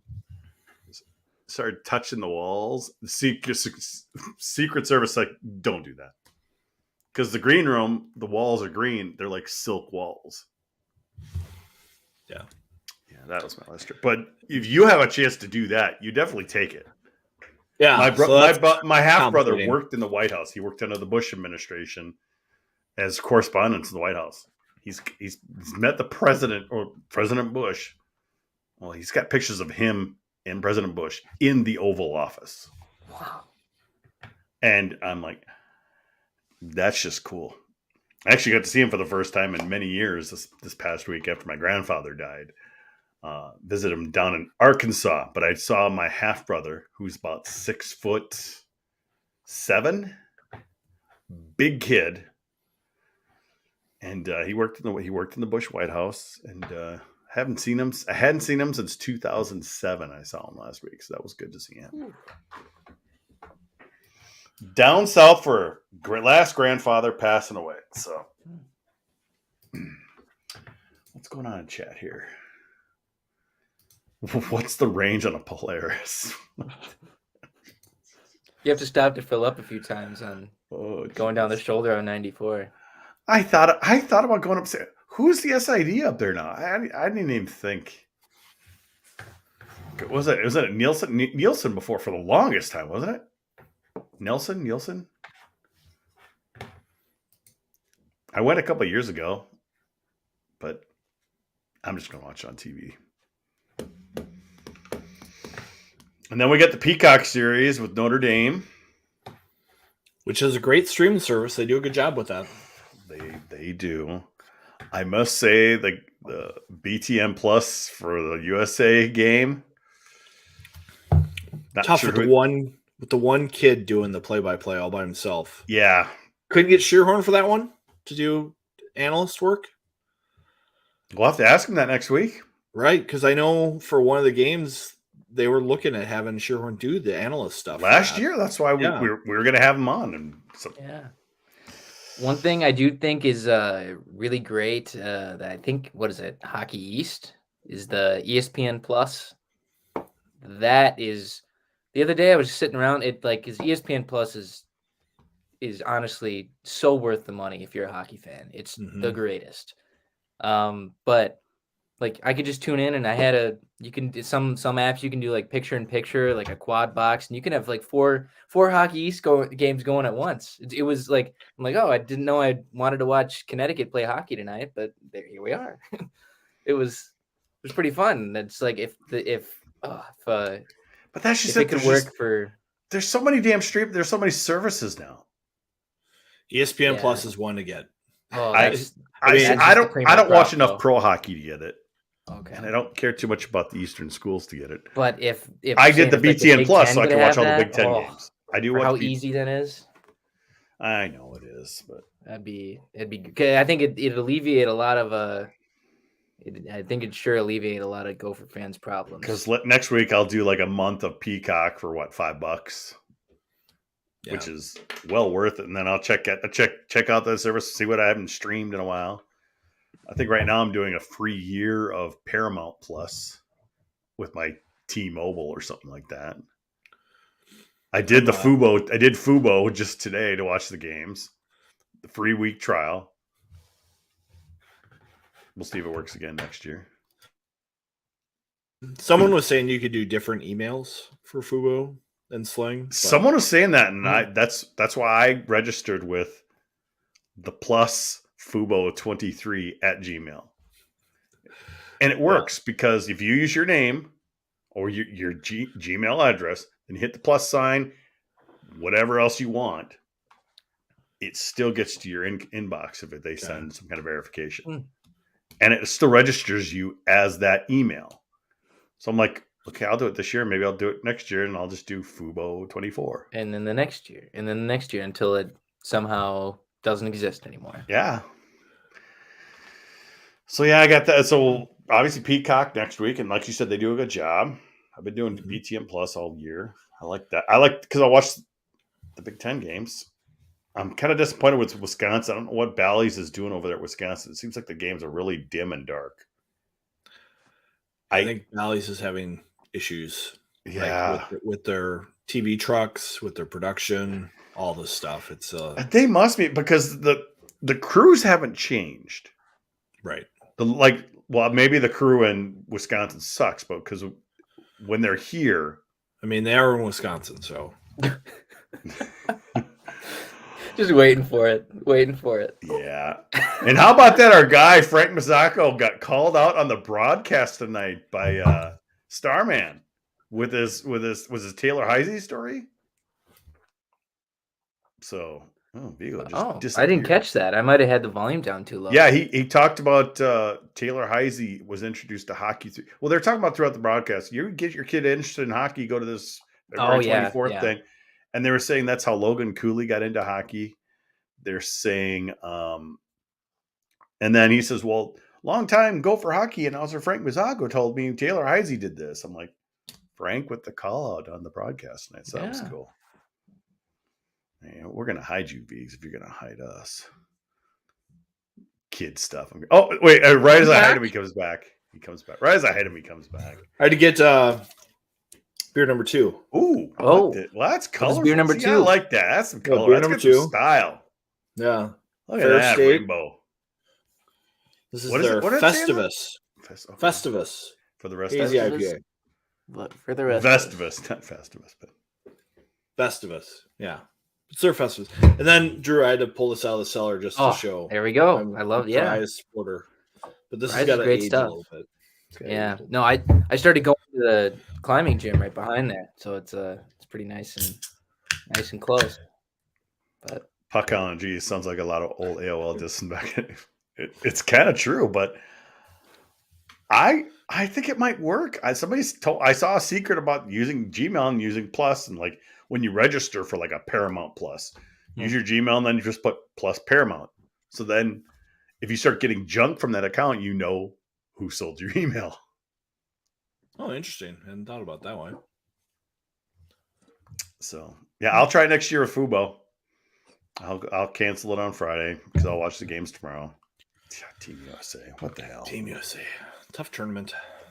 yeah, It was a little disappointing because like the games, I think with Russia being out, like the teams weren't as maybe With no sign they're coming back anytime soon. right. I mean, I've got another beer that I'm saving. It's called F That Guy by Back Channel Brewing. And every year they kind of say, who's our guy that we're going to say F that guy to? And it's like it's a seasonal release. This year it's Putin. So I didn't want to drink an entire growler of beer tonight, though. Ooh. Yeah. So probably makes sense. That'd be a little rough. This is my birthday in 53 minutes, though, so it could have been. Oh, your birthday's coming up, Viggs. Happy birthday, Viggs. How old are you this year? 42?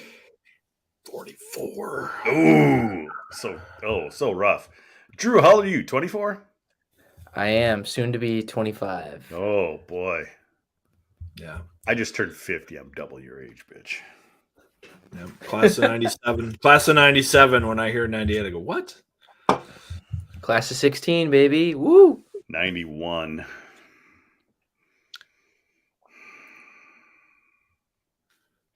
I'm old. I'm old. See, one thing about the Yeah? I guess I haven't noticed that. What am I talking about, just was he really? Yeah, I did notice that. I take pleasure in the fact that Jess sometimes will post, hey, I'm on the team charter going to Michigan or whatever. And there he is on the team trip, basically. Yeah. To be completely honest, Andrew, here, I needed those feeds too. I don't get the NHL Network. ESPN Plus doesn't do a TSN stream.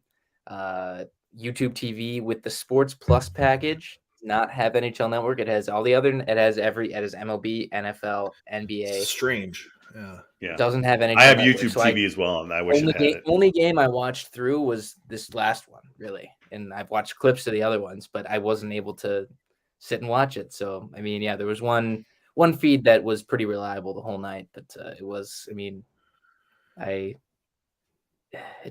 was just tough to watch. You had to kind of dance around different cheersing. Do the Fubo thing like I don't have the patience to do that. I did when it first became a reality to be able to do that stuff, but I'm just like, well, I think now I'd forget about Plus it all. has blocked the VPN option. At least the last couple times I've tried, because I could usually watch all the Wild games through ESPN Plus using a VPN. Like spoofed in Canada or something. Yeah, or I spoof like in Atlanta or Miami or something, and then it was working. But I couldn't get to work the other day, so maybe they tracked me down and said no. I wonder if Atlanta would get all the games. Would you get all of them? Yeah, I think so. So it wouldn't include you like in Nashville's market or like Carolina or for some stupid reason. Maybe Carolina, I don't know. Yeah, but isn't that sort of kind of the reason that like Apple got out of the NFL ticket too, because they wanted people to be able to see games wherever they were if that's their team, and they wanted to have it in Europe too. Like, sick of these stupid rules. Yeah. Yeah. Let us watch the games. I mean, I still think one of the dumbest rules I haven't seen it as much lately. Your game's over, they go to another game. And they come back a little bit later. Due to NFL rules, we can't show you the end of this game. And yeah, I've never understood that. I'm like, NFL rules. You pay the NFL how many billions of dollars, and you can't watch the end of this rest of this game. And I don't know how many listeners. I don't know if there's anybody that lives in Iowa in these, but I know some people in Iowa that get blacked out from the Chicago market and the Twin Cities market. Like some people in Dubuque or like Iowa City, you're blacked out from both, and you can't watch any of the teams. You can't watch any of the local teams. Like the best you get is like the Brewers or something. So and that's what I don't know. And obviously, YouTube ended up getting NFL ticket. Looks like I don't care about the NFL ticket. I've never buy it, but I think some of these leagues need to. I don't know. It's just why would they make it so difficult to see your team? Right. Yeah, I'm in my third year not playing fantasy football, and I'm feeling pretty okay about it. So it's made my weekends a little less chaotic. I make up for it with squirt hockey practices. And I have never played fantasy football. I was in 4 leagues this year, and I was in the Sacco Championship for both, and I thankfully narrowly avoided both of them. Is there a penalty? Is there like a physical penalty to? Oh yeah. There's like a list of things. In one league, there was a list of like 8 things that we all came up with, and then I would get to like eliminate 3 of them, and then a randomizer wheel gets spun for the remaining 5. That is kind of fun. I'm glad I didn't hit that one. There was one. There was going to be a calendar shoot, like a photo shoot calendar, and I don't know. There were no rules beyond that, so I was. That's why. You know what? I'm not. Thank God I didn't even have to think about doing that. So. I kept seeing so many people at work coming into work Monday morning just pissed off. I'm like, yeah, I'm good. I don't need to play fantasy football. Or I guess it could have been Tuesday mornings too, I guess. But so I never played it. Yeah, I was pretty diehard. How much does it affect DirecTV? I mean, that was their thing for a long time. It is. But they're awfully expensive, but now are people going to be like, They're going to ditch them. I mean, they'll go the way of, I feel like people realize that cord cutting isn't always the best thing, especially when you're buying every service, because it just ends up costing more. But I still think like all these satellite, like Dish and DirecTV have to be on their like, I understand it might cost more to buy all the streaming services. I'm just not going to buy all the streaming services. I'm not going to switch to Dish or DirecTV. Yeah. Someone my age, I'm not going to get a cable box. I don't think ever. Maybe that does change, but I don't see that happening for a lot of people. Streaming's the future, and hopefully streaming gets better. It's not necessarily the right or the best option, but I'm not going to subscribe to DirecTV because I've heard how hard it is to get out of those contracts and to get out of all that rigmarole. So I'm just not going to do it. But the other thing with streaming that I've liked is I've gone to a hockey tournament for my kids, and I go in the hotel room and I can sign into my account and get all my stuff. And we go up to Tofty, Minnesota. I can sign into my streaming account, get all my stuff. It just makes, if you travel a lot, like it's really nice. The only thing I've noticed is like with YouTube TV is that the locals will change. Yeah. Where if I sign up, which is for the most part fine. And but I did catch the end of the Vikings game in lacrosse on my phone when they came back against Indianapolis. I think it just, I had turned it on and didn't really do a check. I'm like, I could watch Channel 4, whatever it was on. I think it was on Channel 4, whatever it was. I caught the game, but I do find that the locals will change. But I think I set it up, though, because there's unlimited recording. I just said it records all NCAA hockey. Right, so you should be able to watch them wherever you are. Yeah, and it records any hockey that's on. So there's games going back to last year. It's picking up any NCAA game that's on. Obviously I don't have Bally's on YouTube, but I do the BTM Plus, so I can watch those games that are automatically streamed to that. So DirecTV still is best. How much is it DirecTV though? I don't know. I can't imagine it's that much more than YouTube TV. That like when it started, I feel like it was like 40 a month.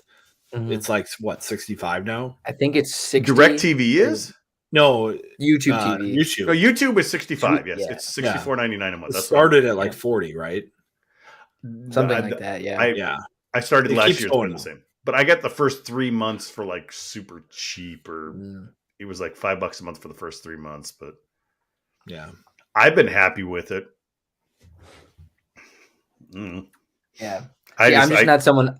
Yeah, I'm not someone who watches any TV really besides sports, and the occasional like, I don't know. I mean, I'm into Shoresy now too. I mean, Shoresy and Letterkenny are pretty great, but it's I don't watch 50. I have no idea what you're talking about, young man. you gotta watch Short if you're it's a hockey show. It's great. It's Letterkenny. It's Letterkenny, but hockey. Just hockey. Just yeah, hockey. it's just it's I literally have no idea what both of you are talking about. Senior AAA hockey up in Sudbury. That's basically what it is. I think I've seen clips of that. I can't believe it's so called funny. Senior AAA.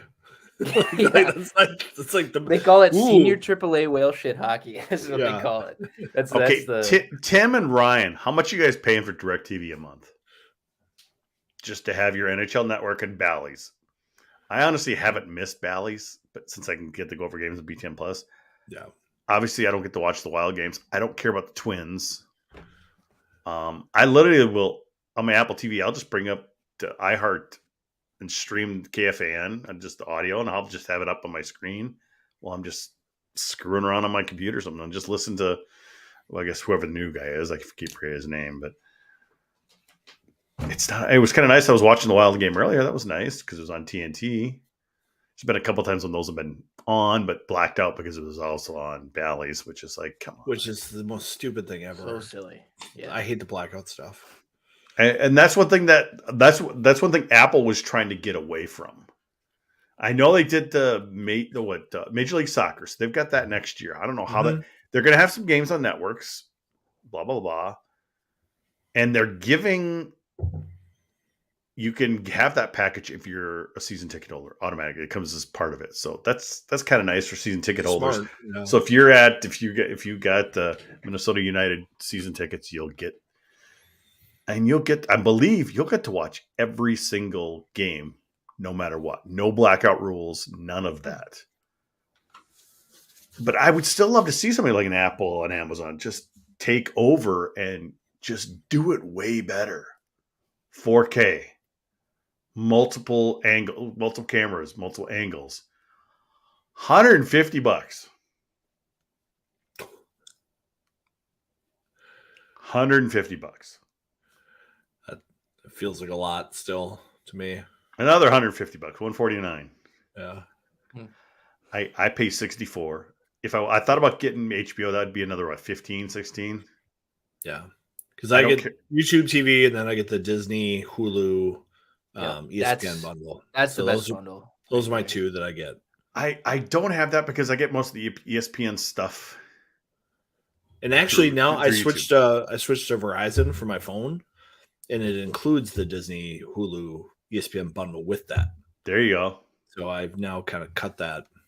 So no, I like the YouTube TV. Who knew this overtime was just going to turn into a big streaming across generation? We got our 20s, 40s, and it's 50s. Fun. But we got to get a 30 something on our show next time, so we can get more demographics.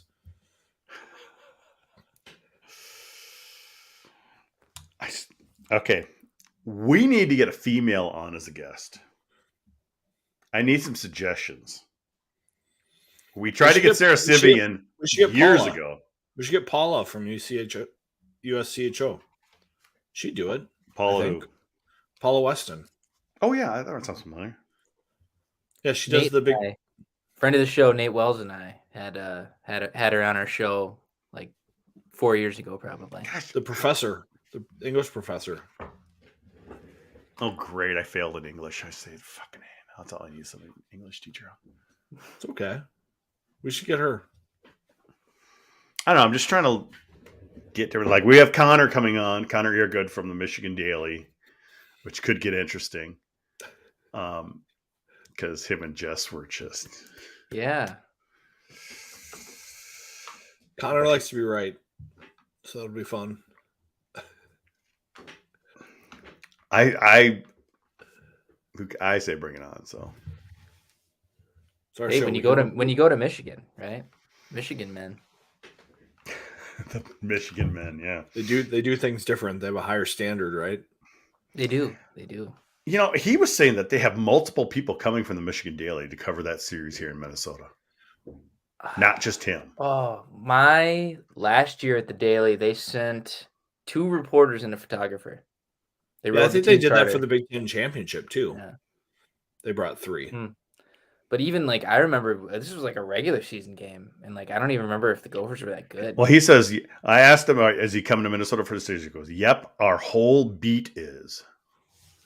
Wow. So that's how many people do they have covering the hockey team? Then? I don't know. All I know is that more than combined, more than Wisconsin State Journal. Yeah, more than those. Yeah, it's a tough time. Laugh, but yeah. Has Todd put that out publicly? What's going on with his beat? He mentioned it in his video. One of his post-game video, his last post-game video. He says, "Some of you know that they'll be moving basketball. There'll be less hockey coverage and stuff like that." And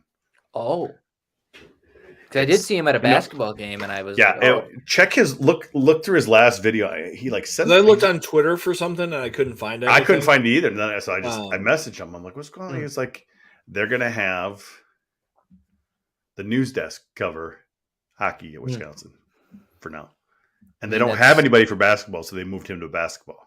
It's disappointing, but it's still better than St. Cloud. They have 1 total reporter at the St. Cloud. Well, I mean, that thing even? Aren't they pretty much done anyway?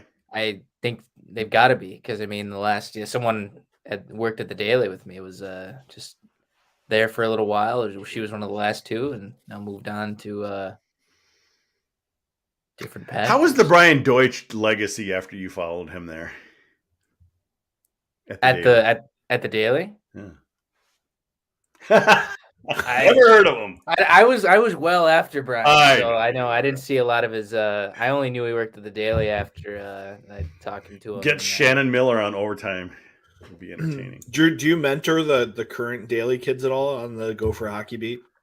I haven't talked to them in a while, but I think the kind of the Daily thing over the years has just been to like, all right, do what you can while you're there, and then like. It's their ship to sink or float. So I think and that's the way I think. Unless I would have reached out to somebody who had since graduated, it was that was the case when I was there too. So I think I don't know. That's I'd rather leave them to. I always thought it was good to make your own mistakes and figure it out that way. But yeah, this crew is interesting so far. The 2 kids that they have coming. I guess I don't even know who they are. It's better too than because I know it was only me and occasionally a columnist, because obviously they were bad when I covered them, but it was not usually worth a sidebar most of the time when I was the main guy. But it's honestly more the merrier. But what? I think we still need younger people there covering, and then keep covering. Mm-hmm. I mean, you look at. I mean, is it Dylan for the Gopher Hole now? Yeah, so he's a student. He's been there, whereas Gopher Hole really wasn't there at all previously. I mean, rarely. And honestly, I think we're looking for a younger generation like him and others to keep it going, because the rest of us up there, I mean, I'm 50. Jess Myers is 52, 53, something like that. We got you, Drew, but you're really not covering at games. Yeah. St. Paul Pioneer Press doesn't show up. Strib's there half the time. Russo shows up just so he could see Faber. I don't think Russo will be there once Faber's gone. He's friends with he goes to the Notre Dame games too, because he's friends with the Notre Dame.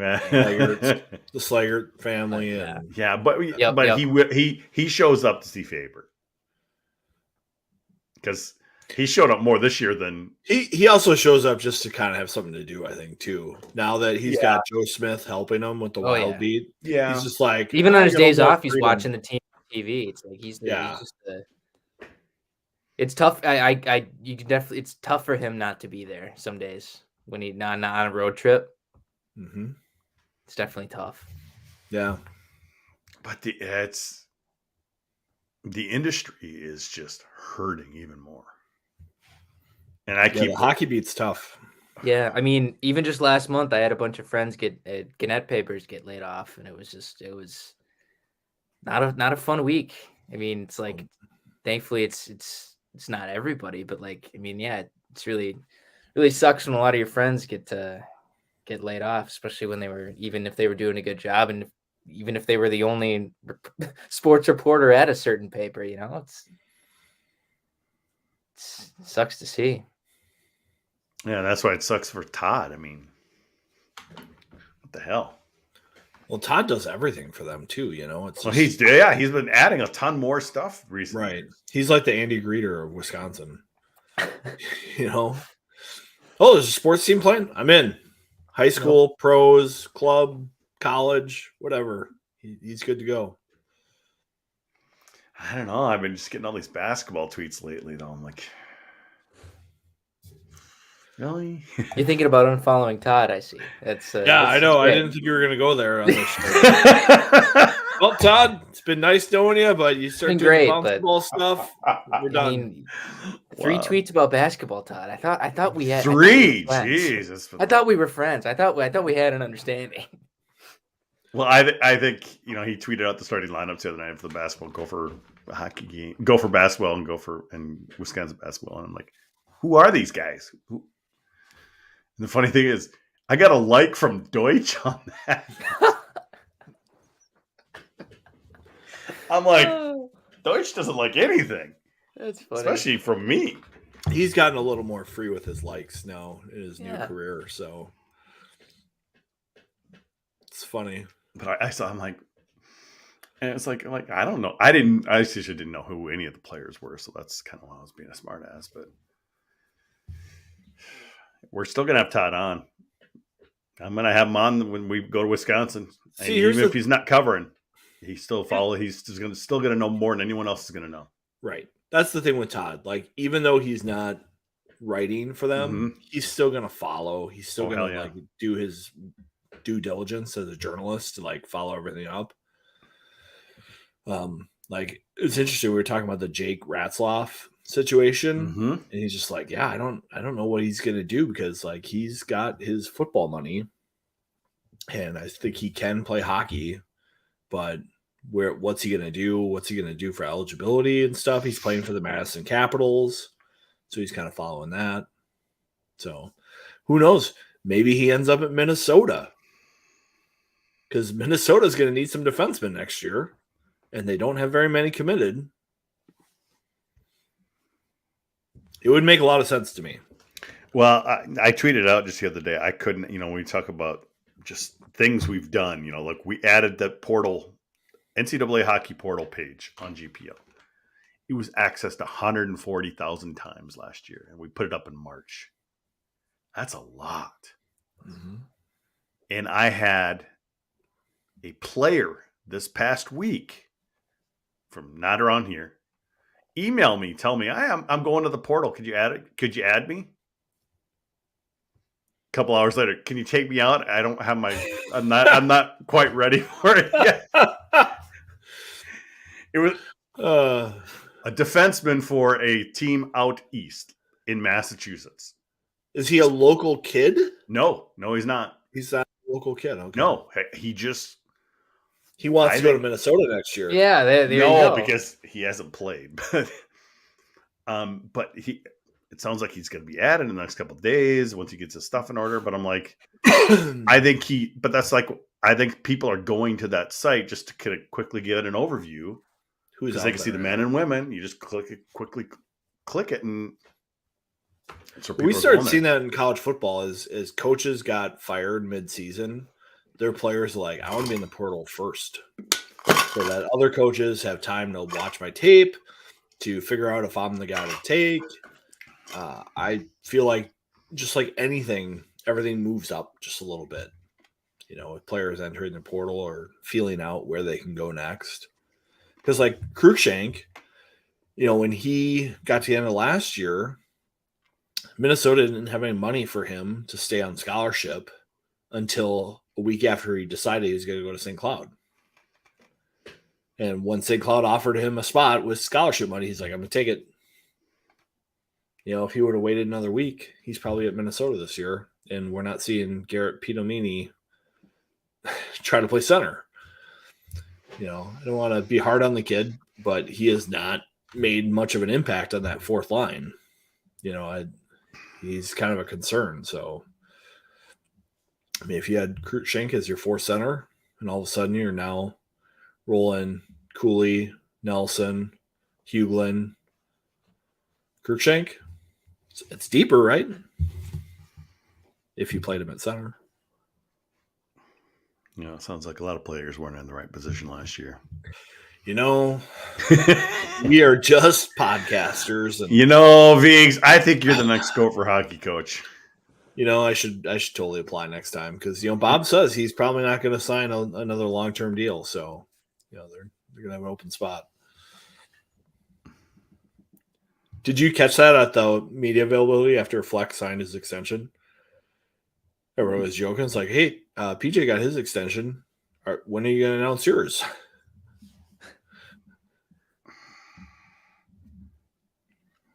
Bob's doing well. Yeah. Look at that recruiting pipeline they got coming in. Just more guys gone during the juniors. That's a fine problem to have. So so Moore will be here next year, right? Moore and Hendrickson? Yeah, I think so. Who do we have on the list? Who signed their NLI? I got to go look now. Recruits.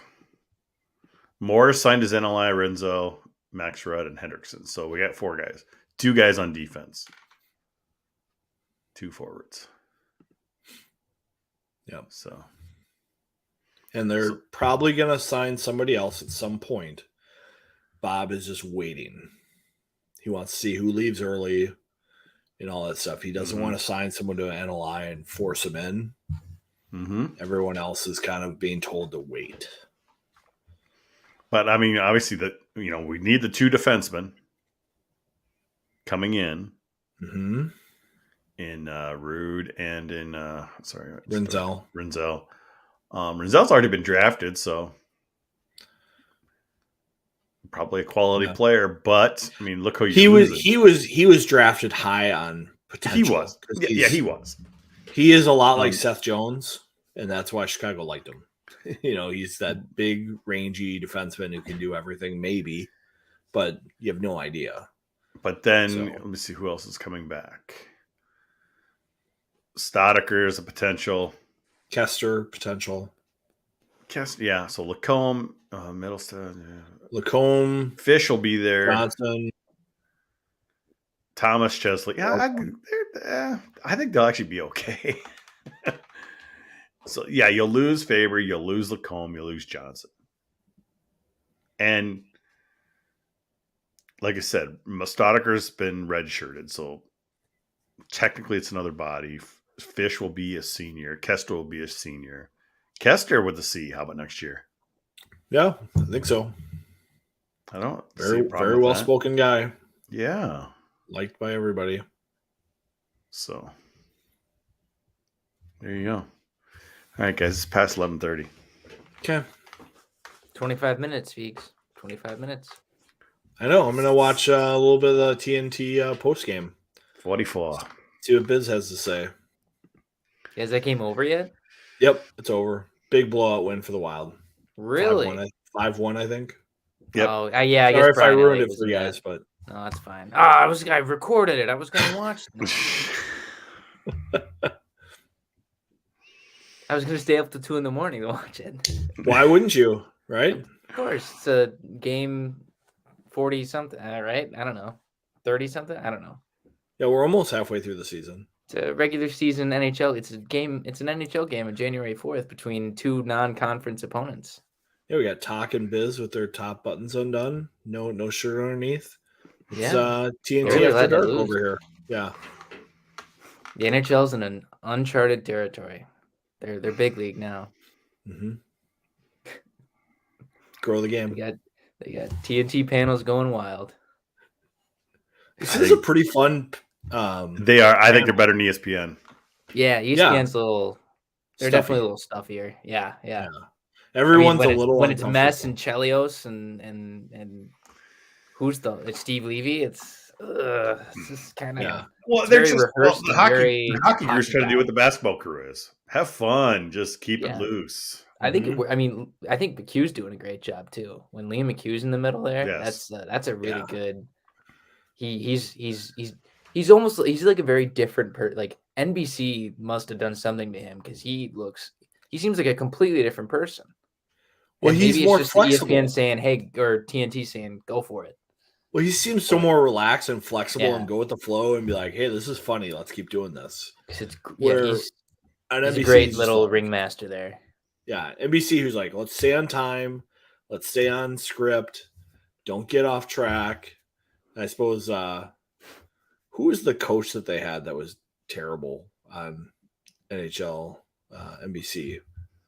Old school coach Milbury.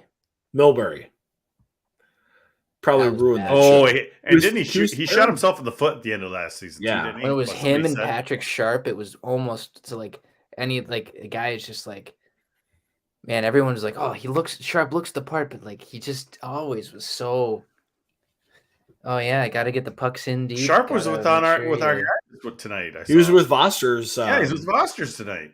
Yeah, It the was other night. Chicago. Was it Yeah. Comcast Chicago is what Yeah.